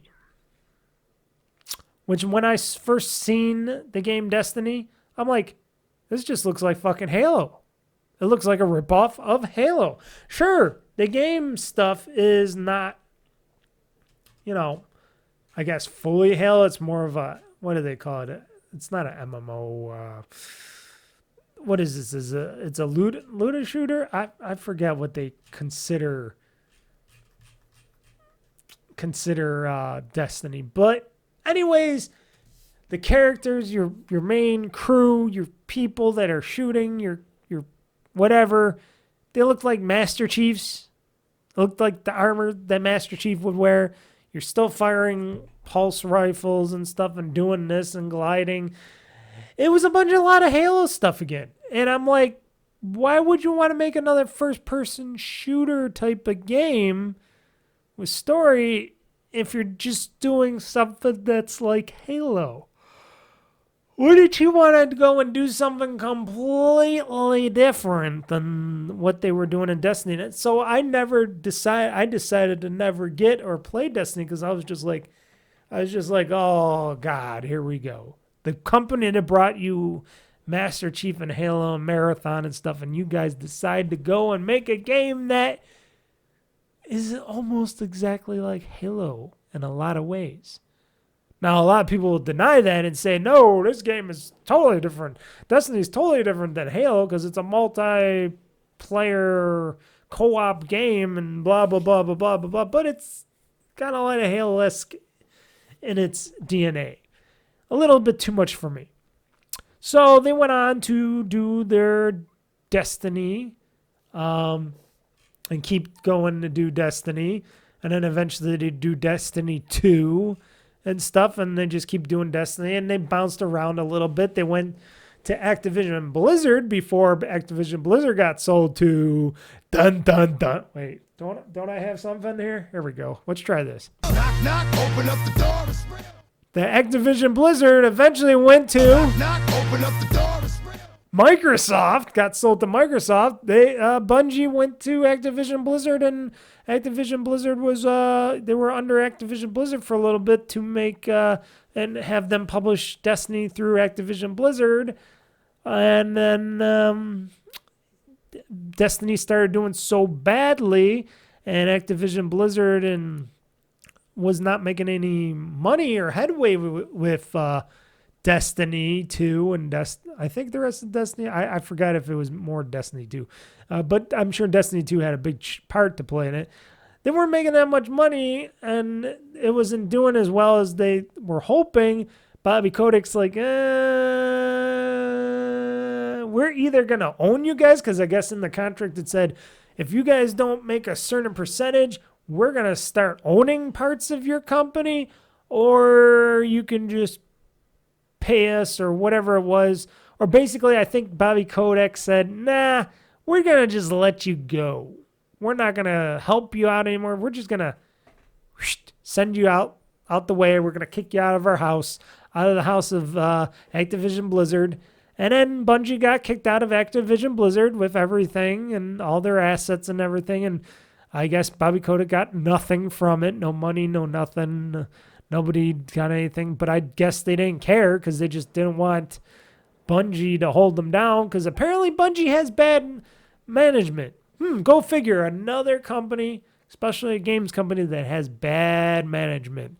So fast forward a bit, Sony picks them up by purchasing Bungie. So now the rival game publisher / hardware maker, Sony, aka PlayStation, which is in competition with Microsoft, which makes Xbox, that used to own Bungie with Halo, Master Chief and stuff, comes around for a little circle a bit. Well, not full circle, probably half a circle a bit. and eventually it makes it to Sony's land, and now Sony owns Bungie outright, and now they're laying off a whole bunch of people because Bungie's CEO, because I guess he's still a CEO, it's, as I'm reading here on this article, Bungie's CEO locked his account just as the layoffs were announced in the morning. Wow, that's very, very, very, very adult of you, Bungie CEO. But here's the thing. Corporate culture, bad management within the studio, and the studio's games aren't working out that well. The studio has too many employees.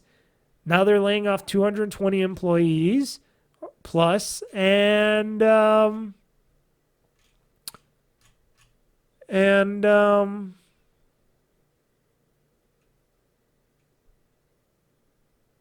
just reading some stuff here.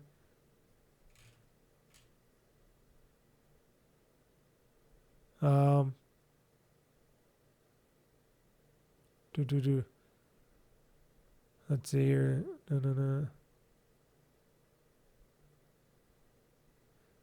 And a lot of people are pissed. I'm just reading all these, like, Pete Persons, dad, CEO of Bungie and Bungie. Yeah. Apparently, he's a bad CEO, too. You know, more bad leadership, just like GameStop. More bad leadership in companies. Poorly mismanaged employees. Poorly mismanaged companies and games and stuff, and now everybody's hating on him because you got some of these game developers that were inside the company, like this person, Sam, saying, "Coward, you did this. You chose this. I'm already listed as do not work with, and I don't care anymore. You lied to my face straight to it. You also invited me to come see your new cars 2 days before you laid me off. 2 fucking days." Wow. And this is from the Sam Bartley. And there's more and more posts out there of all these people that got laid off. Some of these 200 people that got laid off from Bungie. Good, hard-working men and women developing people. All saying Pete is a joke. People complaining about Pete. Accountability within the company. Bad management. And yes. And a lot of people are saying, I'm sick of these layoffs. People should unionize. And maybe get rid of some of these bad people like CEOs and stuff. And I'm hearing rumblings right now also from other video game news journalists out there and such saying maybe Pete Persons might not be running Bungie that much longer. You know, he's been with Bungie since 2016, apparently. He's been Bungie CEO. So,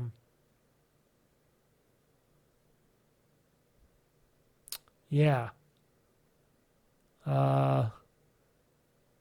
So, yeah, it's a bad thing, especially when your CEO hides his account, apparently. And apparently the employees had to find his account. And when they found his account on, like, Twitter X and stuff, it was set to private, so meaning he doesn't want any of this hoopla to come to him. He doesn't want to read any of the negative comments on his Twitter handle and stuff. Yeah, a lot of bad people, a lot of bad management, corporate greed again. You know, it's this trend in the gaming industry a lot of times in a lot of companies with all this bad, nothing good. Not, we're laying off 200 people, but we're going to give them severance and they're going to work out the rest of this part of this thing to get this game up and running or to do patches and stuff. We'll keep them on. And then we're going to help them find new jobs or whatever. We value them as employees, blah, blah, blah, blah, blah. Just like GameInformer, we value our employees at GameInformer and blah, blah, blah, blah, blah. No, these CEOs, everybody looks out for themselves. Everybody looks out for a quick buck. And everybody doesn't give a shit about anything, even the final product. And it's been going on throughout the games industry more than you know, especially nowadays, because things aren't cheap anymore. Things aren't simple anymore. And that's how everything's been going. And it's just been getting worse out there. And as a gamer, like I always say, I'm lucky I never pursued anything. I'm lucky I don't know how to program. I'm lucky I never tried to pursue a job in the games industry, business, or anything. Maybe if I ran my own company, I would do good. But at least I wouldn't be doing bullshit like this. I'd be trying to keep the company afloat. I'd be trying to keep the employees as best as possible. We'd be trying to make great games, big games, little games. But these companies, there's too many CEOs, there's too much management, and it's not even good management. Trust me, I work in a company. I still work in a company. It doesn't matter if it was my old companies or now company. It seems like it doesn't matter where I go to. I go to a company, there's too much bad management. First off, the ownership sucks. They don't care or realize. They're just trying to make the bucks. Then you got your middle management. Then you got your fake management, which we got in my company. You got they're not really management, but they make them temporary management, and they're not really good at being management, but yet they manage companies and stuff. And they manage companies here, but they're not really good, but yet you still got them, and it's like nothing gets done, nothing stuffs. Usually I do all the stuff myself. I have to focus on getting what I know needs to get done, gets done. But that's like in all these companies. And it's not teamwork anymore. It's not work together. It's not a company that cares about their employees and tries to help them every step of the way. And the employees trying to do a great job. And, the executives or the management trying to do the best jobs that they can and try to get everything to work. No, it's every person for themselves, and that's how things like GameInformer closes down, and that's how GameStop's going to go out of business someday, hopefully sooner or later. That's how Bungie has to lay off 200 people because they over mass hired and they got bad leadership and a bad CEO. And that's how all this game industry, and it's like every week we hear something new about some games company or somebody in the games industry losing jobs, firing people, shutting down studios. And it's like, are they pushing themselves too far? These game industry is as a whole just spreading too fast, too far? And now it's like slowly crippling itself and imploding and stuff. And they keep saying, no, the game industry is still healthy. Oh, it's all good.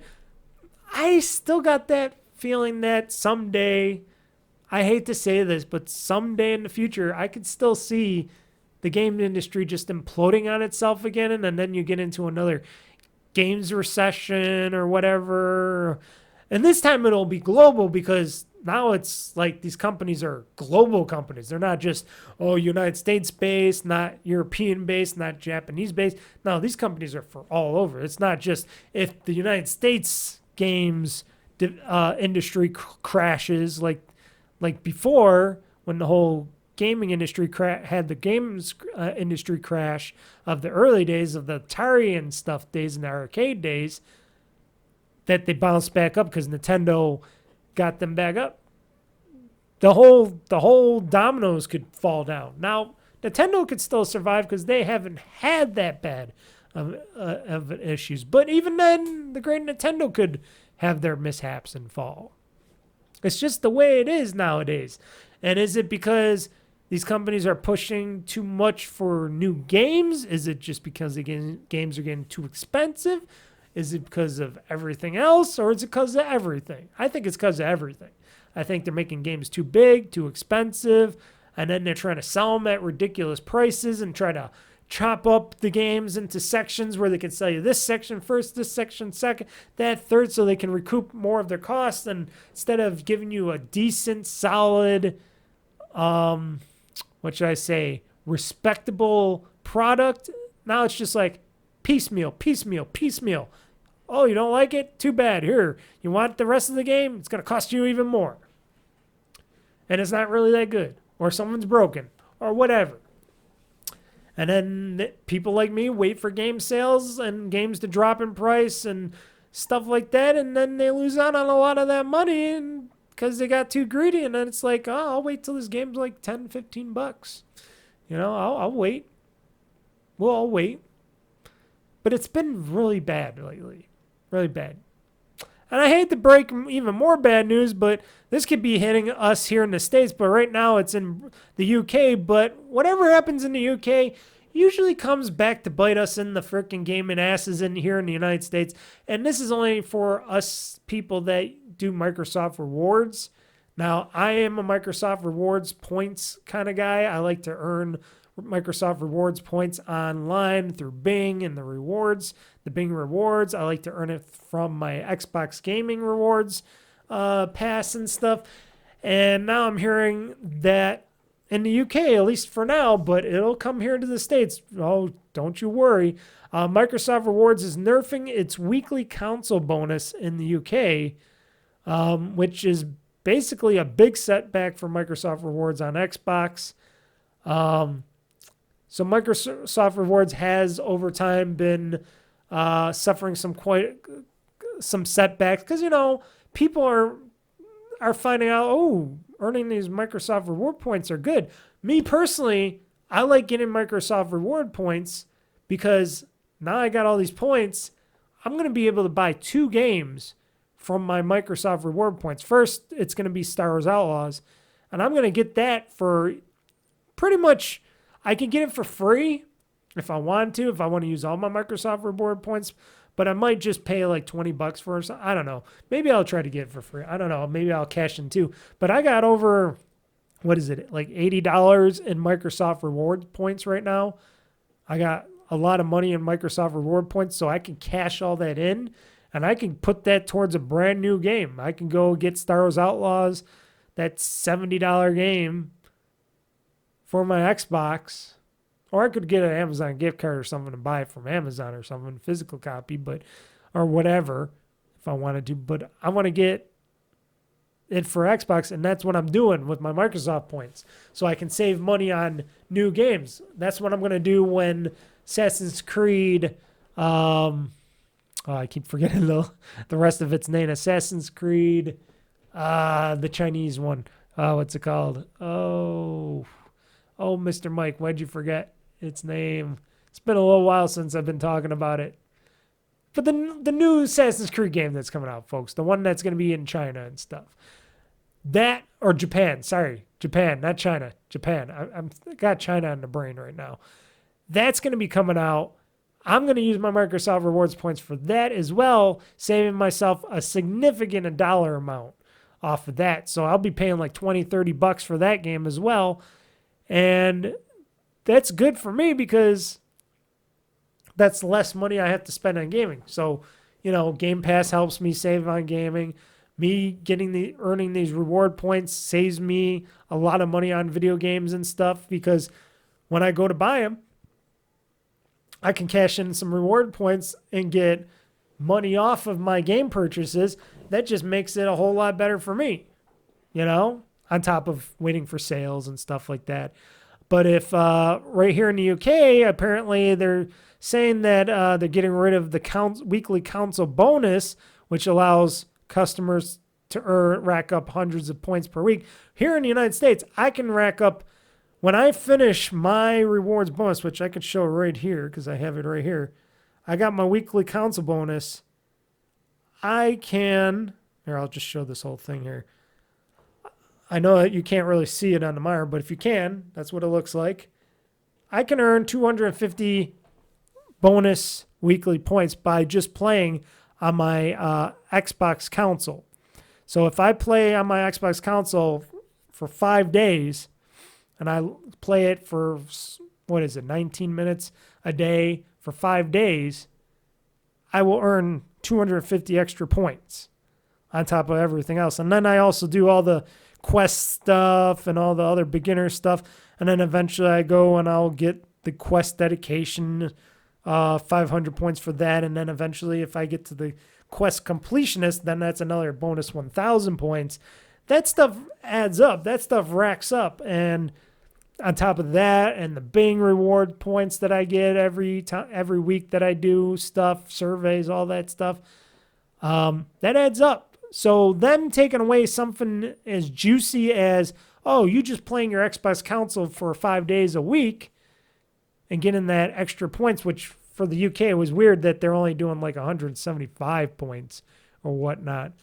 Getting rid of that, even though, for here in the United States, we get 250. It's just because they're thinking, oh, people are earning too many points and they're getting too many gifts or items from us, or collecting too many prizes, whatever you want to consider it, from the points. They're like, oh, this is costing us money. This is costing us stuff. So they're like, oh, we gotta adjust the points again. And I don't like that. You're tipping the scale. You're putting your fingers on the scale. Why don't you make it so that it's consistent and easy and even, and, that everybody can be happy? But, this is run by Microsoft, a corporation. And I love the Microsoft reward points things. I love trying to make get as many Microsoft reward points as possible. But, and there's articles on how to maximize, on how to get all your points every month from Microsoft. But sometimes it's just a lot. Sometimes it's just a lot of stuff to do. And it gets tedious. And like I said, as a Microsoft rewards player, this is going to come to us. This is going to come to us here in America. It's going to hit us hard. So anybody that does Microsoft rewards points and stuff on top of their achievements and stuff, get ready. I bet you it's not just going to be the UK. I bet you they're going to say, hey, we're going to be nerfing that here in the States. And then it's just like, well, now you're just nerfing something really cool that we have here in the States that gives us these extra points, when you just started giving us these extra console playing points. Player counts more, earn points. It's like they don't want people to play their Xboxes anymore. They just want people to not play their Xboxes. They're giving people many reasons not to want to play their Xbox consoles anymore. And this is probably one of them. This is just a rumor. This is from Windows Central. Xbox mobile store for games may be launching soon. I haven't really heard anything about it, but apparently a new webpage for the Xbox mobile store has appeared, indicating that it may be launching eventually. So, yeah, they were talking about this Xbox mobile store. I guess it's going to sell games that you can buy and play on your mobile devices and stuff. Xbox mobile store will begin with first-party games like Candy Crush and Minecraft, and then third-party games being added at a later date. So basically they're trying to make it so, oh, we got the people that make Candy Crush, we got these developers that make mobile games. Why don't we put these games and Minecraft on our mobile store instead of selling it directly through like a Google store or an Apple store, and we can sell these games through our own store, keep them all together, and see if we can make more money in the mobile market. It's just like how Apple was trying to get third-party developers like Capcom and stuff to put Resident Evil and stuff on phones for people to play. And guess how that worked out? I guess there was like 10,000 or so people that bought a copy of that $70 game on the phone, and not many people bought it, so it was kind of a big failure to put big games on mobile devices like phones, because people want a dedicated handheld or console to play that stuff on. Who would have thought that? Who would have thought that? I guess not me. Anywho, let's see here. We already know Xbox hardware revenue is down 42% from last year as Activision acquisition continues to boost content sales. So after purchasing Activision Blizzard, they're making money in the software and stuff, boosting their money making for this quarter, because how many games are coming from Microsoft right now? But yet hardware revenue is down because not many people are buying Xboxes. They're probably buying PlayStations, unfortunately, because I don't know what you see in buying PlayStations that still don't have games. Or they're still buying Switches, which is kind of unlike. It's likely, but unlikely, but people are still doing it, even though there's a new Switch coming around the corner. So I don't understand that. But maybe people are playing on PC more, or maybe people just can't afford gaming anymore, and people aren't really buying new consoles because they're just like, they're done. They don't got internet. They can't afford to pay for games anymore because they're $70. Who knows? They just don't want to buy Xboxes. Even though Xbox seems to have the better controller, the better latency for fighting games, but people are biased out there. I said that before. And this is coming from a former PlayStation person. And, I would love to get a PlayStation in the future. It's just Sony's got to sell me on one. And they never try to do. They just like to put out stuff now and then. At least Microsoft was trying. It wasn't working out in their favor, but they were trying to do good. And then now they're sort of fucking up and doing bad. And it's the games industry, folks. It's all fucked. It's all fucked. What more can I say? And then we got more Microsoft Activision news here. Microsoft and Activision have formed a new team within Blizzard to work on smaller AA games, not AAA, AA games based on existing IPs. So basically, they're doing the whole Embracer Group thing, where Embracer's got all these properties of all these games, and they're sometimes putting out remasters of games or new games on franchises and stuff, even though they're not doing a very good job, and they're still selling them for a mint. I'm guessing Microsoft and Activision are getting people within Blizzard to a new team in Blizzard. I hope they're hiring people from people that they let go over time, and maybe they can come back to work on these AA games, making them cheaper, maybe they're trying to make a middle ground for games to come out with that are good, but they're a little less polished, they're a little less big or something. Maybe that's what they're talking about. And existing IP, maybe meaning all the stuff that they got from Activision Blizzard. I hope it works out for them. If this is another direction that Microsoft and plus Activision are trying to do to try to make lemons into lemonade over there, to make people want to play their games and play Xboxes or whatnot, to sell some, on some existing IPs that they got a ton of. Yeah, that sounds like a smart idea. It sounds like something I said before. Stop making all these big games. Make some smaller, more budgeted titles, and people will hopefully buy them. And if not, those people are just stupid. They're just, they can't see past their own selves. Because there's a lot of people out there that says, no, my game has to be big and stuff, or else it's not a game I want to play. Small games can be good too, bro. Get past yourselves. Too much negativity out there. But I like this story. It's not a big story. It just says that they're doing all this little stuff, and they were purchased for $72 billion, and now they're inside Blizzard. They're trying to make a smaller team or company, a smaller team, it says, a smaller team within Blizzard to work on these AA games, and all more to them, more power to them.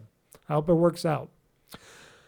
Microsoft unveiled something, even though they're not really selling gaming hardware that much. They're probably still selling a lot of controllers, but they're not selling Xboxes or anything. But they're still selling controllers. Not making too many games and putting out too many games, first-party games and stuff, and selling consoles, but they're putting out new controllers. So Microsoft, hold on one second. Okay, so I'm back. So Microsoft unveils a gorgeous, or as this article says, but it is gorgeous because it makes me want to buy one. But I'm forcing myself probably not to buy one. But I don't know. I might want to buy one, but I don't. But Microsoft unveils a new controller, a new Xbox Special Edition controller, Xbox controller, called the Sky Cipher controller. So they announced a new transparent controller, and it's pretty cute. It's pretty beautiful. It's blue. The new Sky Cipher Xbox controller is now available to pre-order. It is very see-through. You can see all the components inside except for the back battery compartment because they don't usually show that. It's all blue. It's really beautiful. I'm surprised they don't make their Y, B, A, X buttons colored. They never do that. They always make them blue like the controller, and they should make them colored. Still, I understand that might ruin the artsy factor of it, but they should still do that because there are a lot of games. If I want to play a lot of games, I want to see what my controller is, and sometimes I forget if I know X is Y is yellow, B is red, A is green, and X is blue. Am I right on that? I'll bring this out. Okay, I was right. Y is yellow, B is red. You would think B would be blue, but B is red. A is green, X is blue, but I wish they make these colored buttons on that see-through controller. I could take apart this controller and put the colored buttons on that controller. That's something I could do. But anywho, it looks like a beautiful controller. They're still selling controllers like crazy. People like to buy crazy Xbox controllers. It's going to be $70. As much as a game, as a video game. That's expensive. It's going to be available on August 13th, so that's coming up pretty shortly, folks. And it's up for pre-order at the Microsoft store, I guess. Are they doing other stuff too at other stores? Maybe it's available at other stores, but they said the Microsoft store for $70. They're also doing the Deadpool and Wolverine ass controllers, shaped controllers as well. Still, those are pretty funny. But I just can't keep buying controllers. I used to buy a lot of controllers.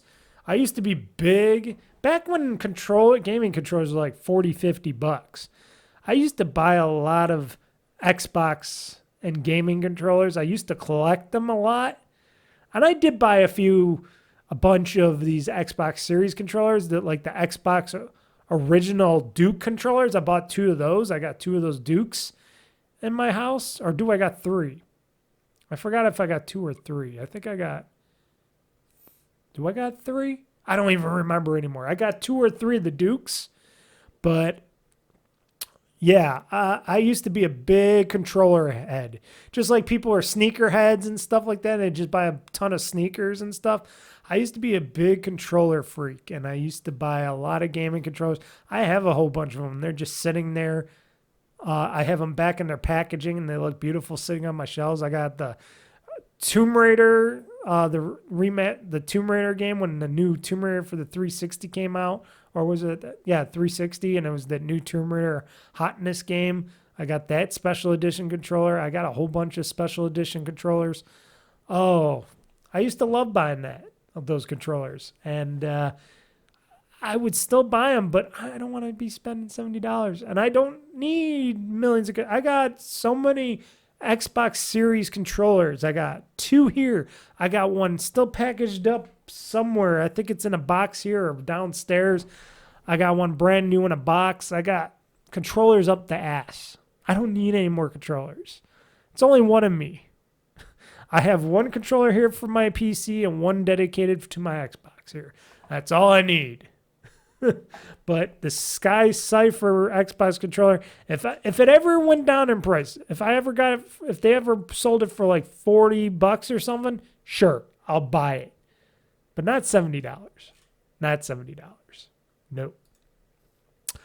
Let's talk about some games that are coming out or have came out already. If you're listening to this now, that they're already starting to roll out now. So And this is for both Xbox and PlayStation. So we're going to do the Xbox first for Xbox Game Pass Wave 1 lineup because we don't got games for gold anymore.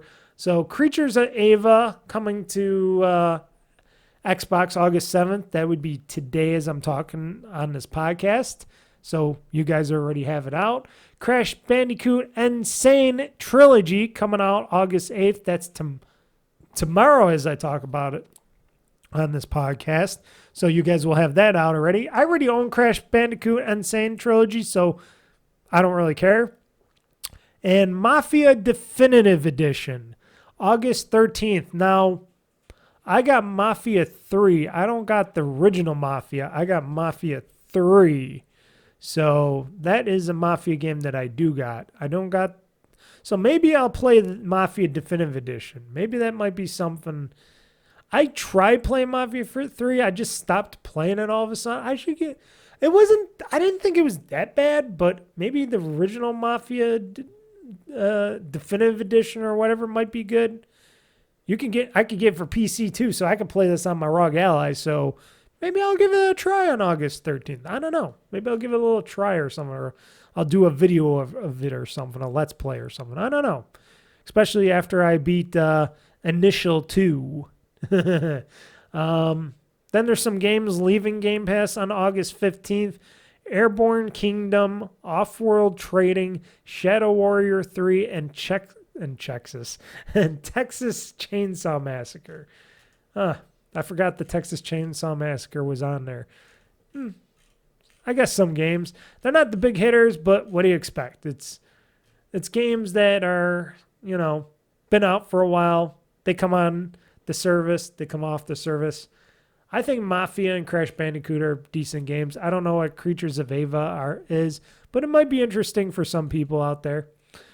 And for the PlayStation side, and I know I don't usually talk PlayStation lineups much, but PlayStation Plus August games includes all 9 Lego Star Wars games and more. So Star Wars The Skywalker Saga, which was out on Game Pass before, and then I purchased it because it was like $5.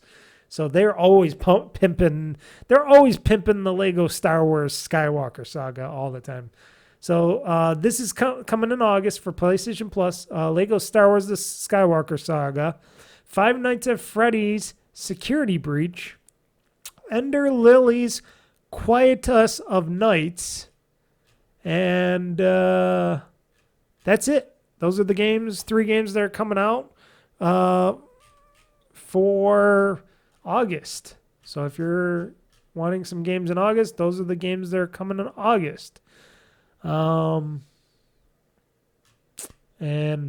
I don't know I don't know what games are leaving the service, but that's the games that they said are coming to the service. So there you go, guys. I talked some PlayStation there for you. So apparently RGG Studios states that Yakuza / Like a Dragon characters probably won't show up in any games like Tekken anytime soon, because they want to keep those characters true to themselves, and they're just want to keep them in their own world. They don't really want to pimp them out like they did with Kiryu back and Majima and stuff back when they did whatchamacallit. And this is when their own series, the Monkey Ball series, where they had them in Monkey Balls. They might still do them in those, but that's just because that's a Sega-owned property. But don't expect like Kiryu or Ichiban or anybody to come in the next Soul Calibur or Tekken or Mortal Kombat game, even though it'd be pretty badass if we had Kiryu or Majima in a Mortal Kombat game with their own stories. Ooh, a crossover. That would be awesome. I would like that. That'd be pretty badass. Oh, why can't we have that? Why can't we have that? So, and more bad news from on high at Microsoft, or one of their studios in Microsoft, at least semi-bad news. Avowed has been delayed to February 2025. And what they like to say, jokingly, is to give players' backlog some breathing room. Or is it because you haven't finished the game or you need more time to polish the game? They could just say that. Because originally Avowed was, basically promised. They were talking about it over the Xbox holiday over at the Xbox Showcase that Avowed would be coming out at the end of this year and stuff. And, we were very interesting. They said Avowed would come later in 2024. And now it's going to come out February 18th, 2025. And they're trying to say, oh, there's so many games coming. But how many Xbox first-party games are coming? The only one I know is the Indiana Jones game so far. So I want to know what other games are coming first-party. Let's see here. Announced first-party Xbox games. Okay, World of Warcraft don't count. Age of Mythology don't count. Era, History Untold don't count. A lot of these don't count. Indiana Jones counts. Starfield is just DLC. Towerborn, Avowed. South of Midnight, that's next year. Doom, The Dark Ages is next year. Fable is next year, maybe. So what are they talking about, all these games coming out for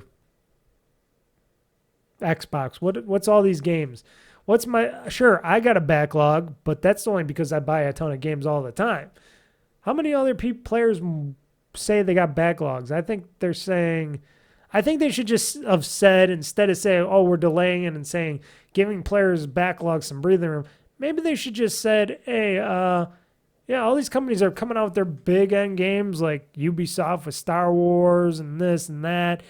And we need some more time to work on Avowed to give you guys the best experience for this game, because I know I want to play it. It seems pretty interesting. Now, I'm not too pissed off about it, but I just don't like the messaging. Because how many people have big backlogs like I do, or very few other people do? A lot of people want the newest hotness and greatness. And where are they going to get those games?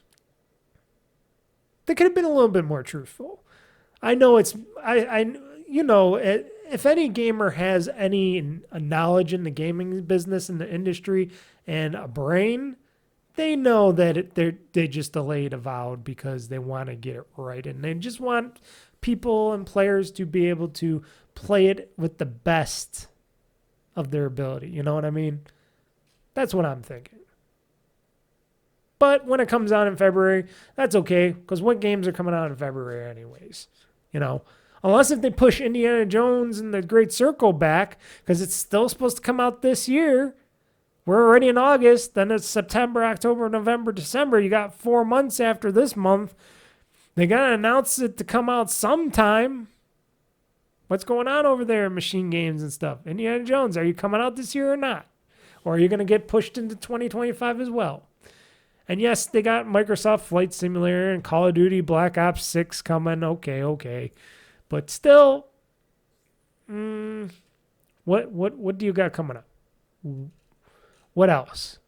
Come on, Microsoft. What else? Am I being too much? Am I asking too much?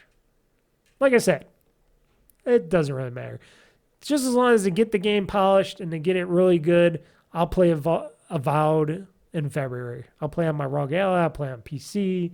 We'll play it together. We'll have some fun with it. You know what is going to be pissing people off, which is pissing people off? Game prices.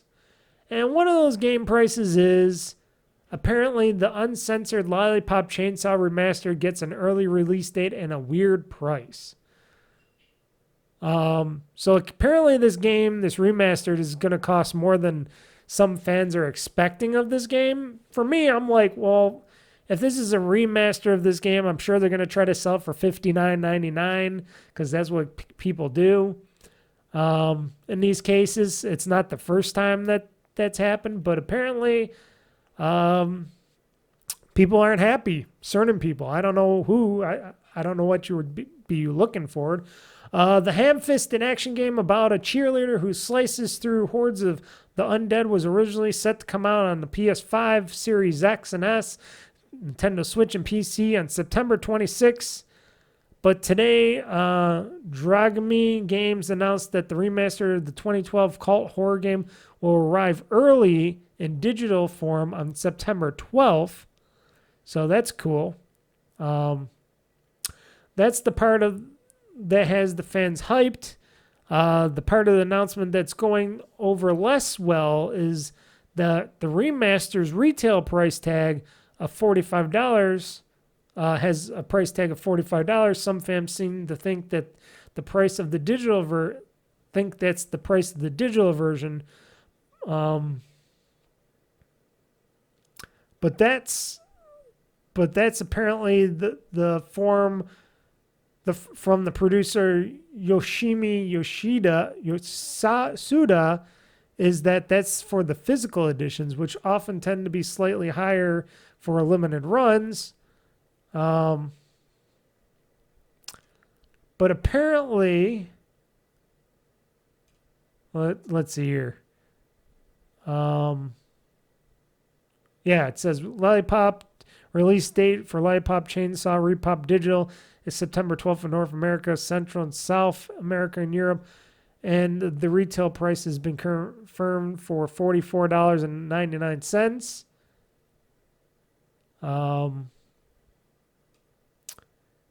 So I wonder if the digital price is going to be cheaper than that. And then somebody said, damn, cut the licensed outfits, music, and weird remastered visuals, awful cover art. Who knows what other changes, all for the low, low price of $45, blah, blah, blah. I don't know what that guy's talking about.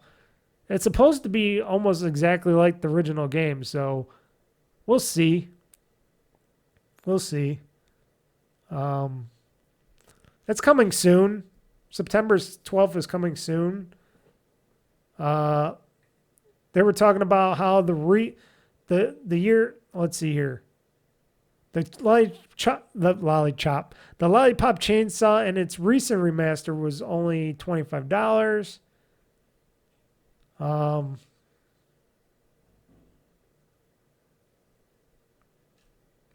I'm just reading some other stuff, but I don't know. Is this game gonna be $45 or what? Or is it gonna be cost more digital? Well, I want to find out. Let's see here. I want to find out.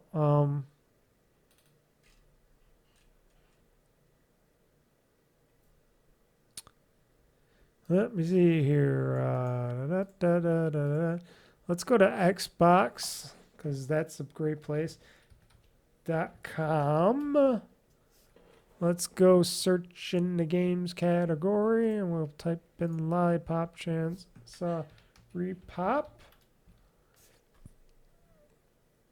And they don't have nothing in the they don't have nothing in this thing here. No such thing as Lollipop Chainsaw.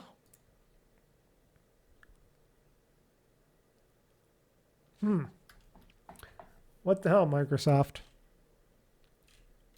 They got Pop Vinyl. Did they take Lollipop Chainsaw off the Microsoft store? Oh, they got it for the 360. Oh, wait. They got Series X. Nope, nothing there.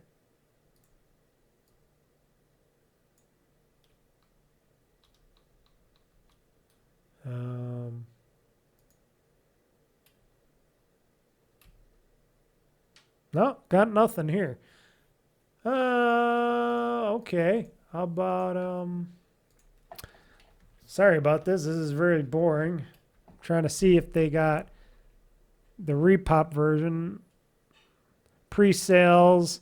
They got eBay pre-sales. They want $100. Don't do that, people. Do not do that. Do not spend $100 on something that you could get for a lot less.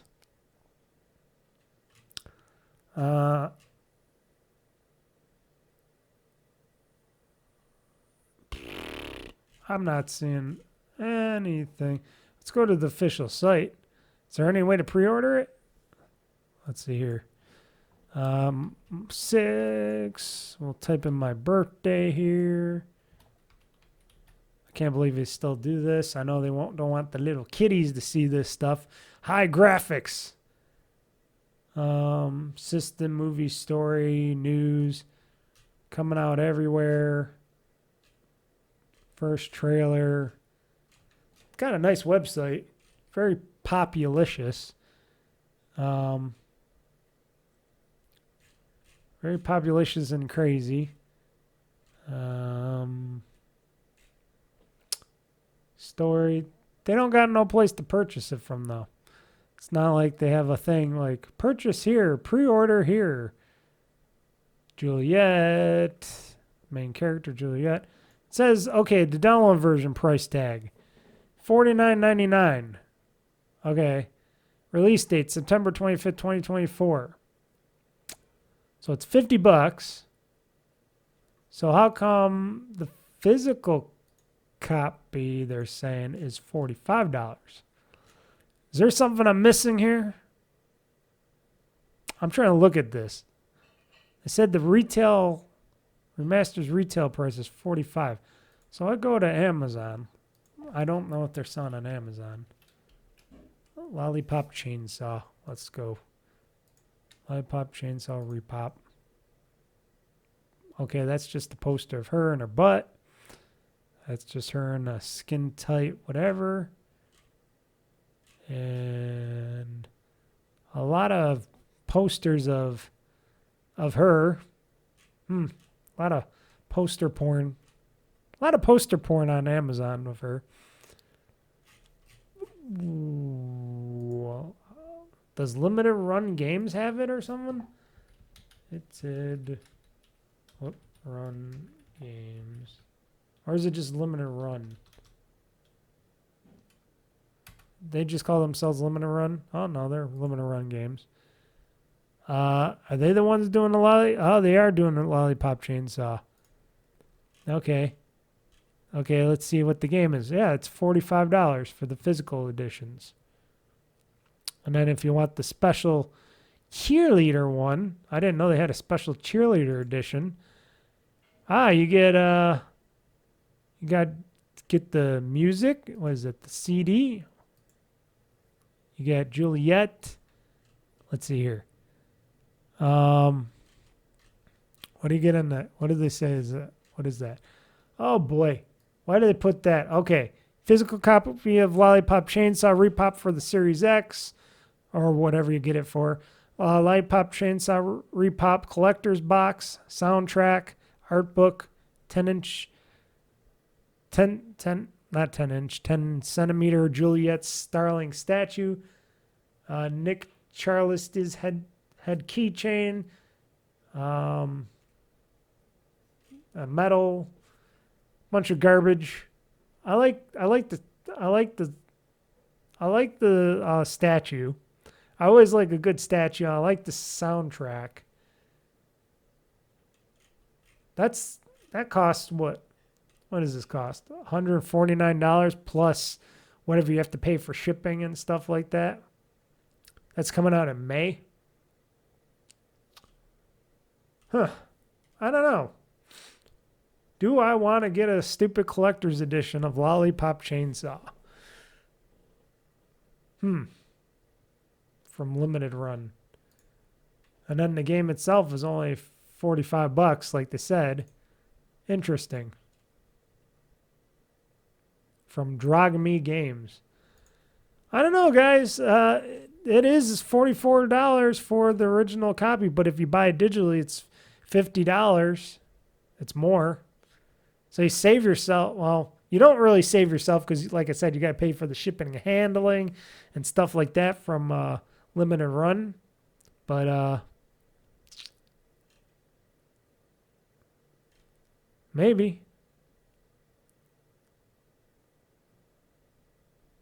Maybe.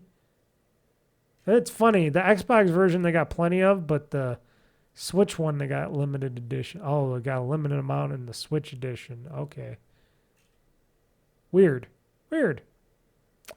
I'm just looking at this extra stuff. I had no idea for any of this stuff. And they don't even point to it on the pre-order thing.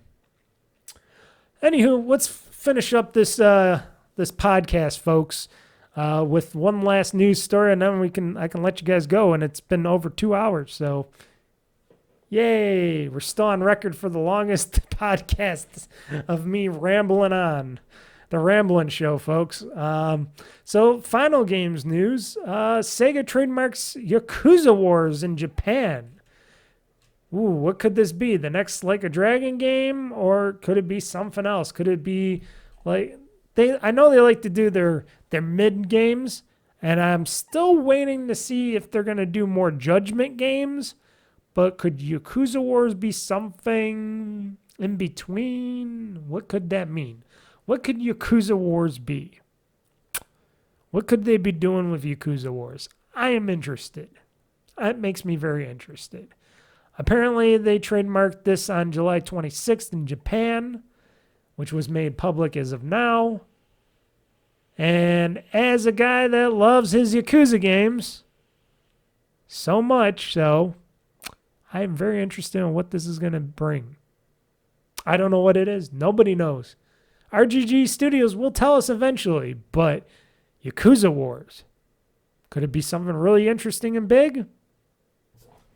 We don't know until it comes out. So that's like a little sneak peek for you guys and a little bit of lasting news from me, but yeah. We'll have to figure that all out together sometime. Not today. Because today, I think we're done. I think I did enough podcast. I think we talked enough. So everybody, thank you for joining me on this podcast, this ever long podcast. I was trying to make it short, but you know I always fail at that. You know I love to ramble on. This is the Ramblecast, folks. I should call it the Ramblecast. I should make the Ramblecast because, damn, the GamezAttack podcast is always long. And if you guys got any comments or questions for me, please feel free to email me at oldfreakygamer@gmail.com. You can also DM me on my Twitter handle or tweet me on my Twitter handle, which is at oldfreakygamer. Or you could go to youtube.com/oldfreakygamer-2023 or just search oldfreakygamer. Go into the podcast part of my videos, which is the GamezAttack podcast, which is the only major video that I have comments open.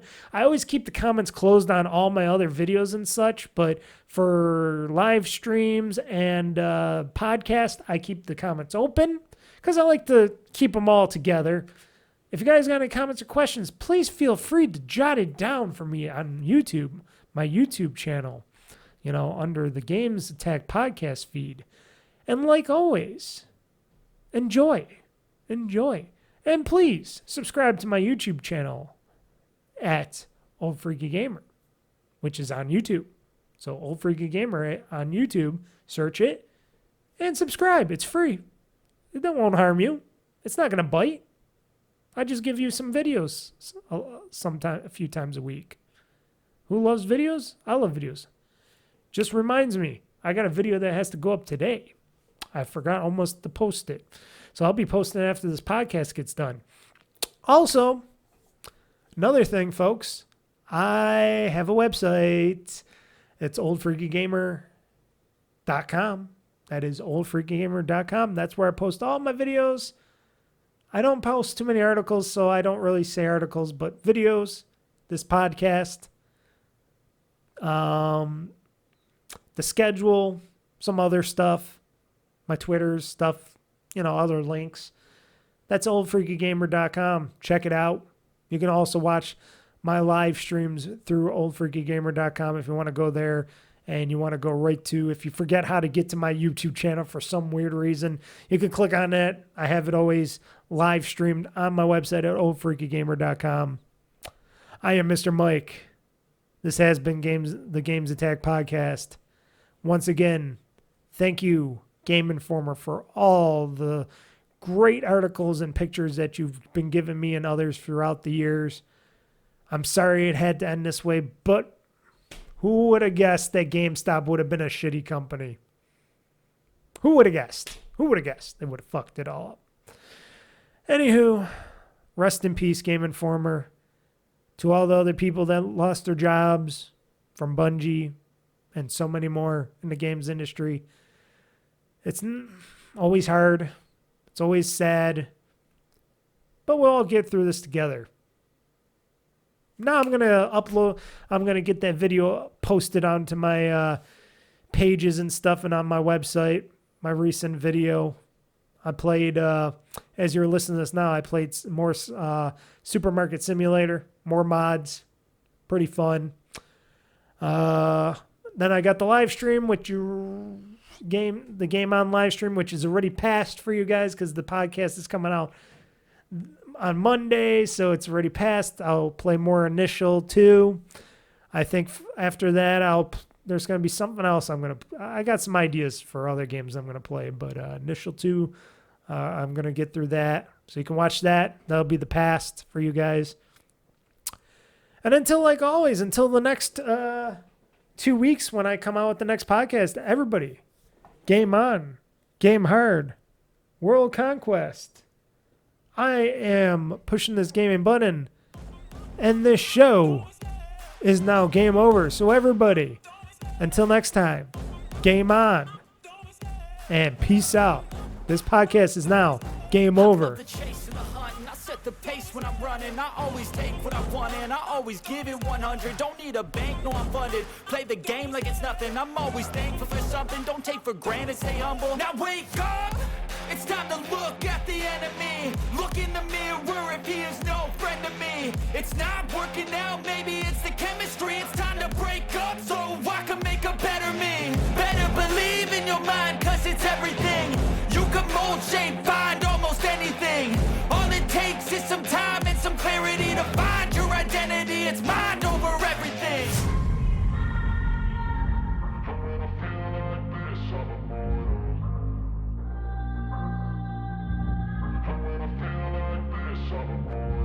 And when I feel like this, I'm immortal. When I feel like this, I'm immortal. When I feel like this, I'm immortal. When I feel like this, I'm immortal. Don't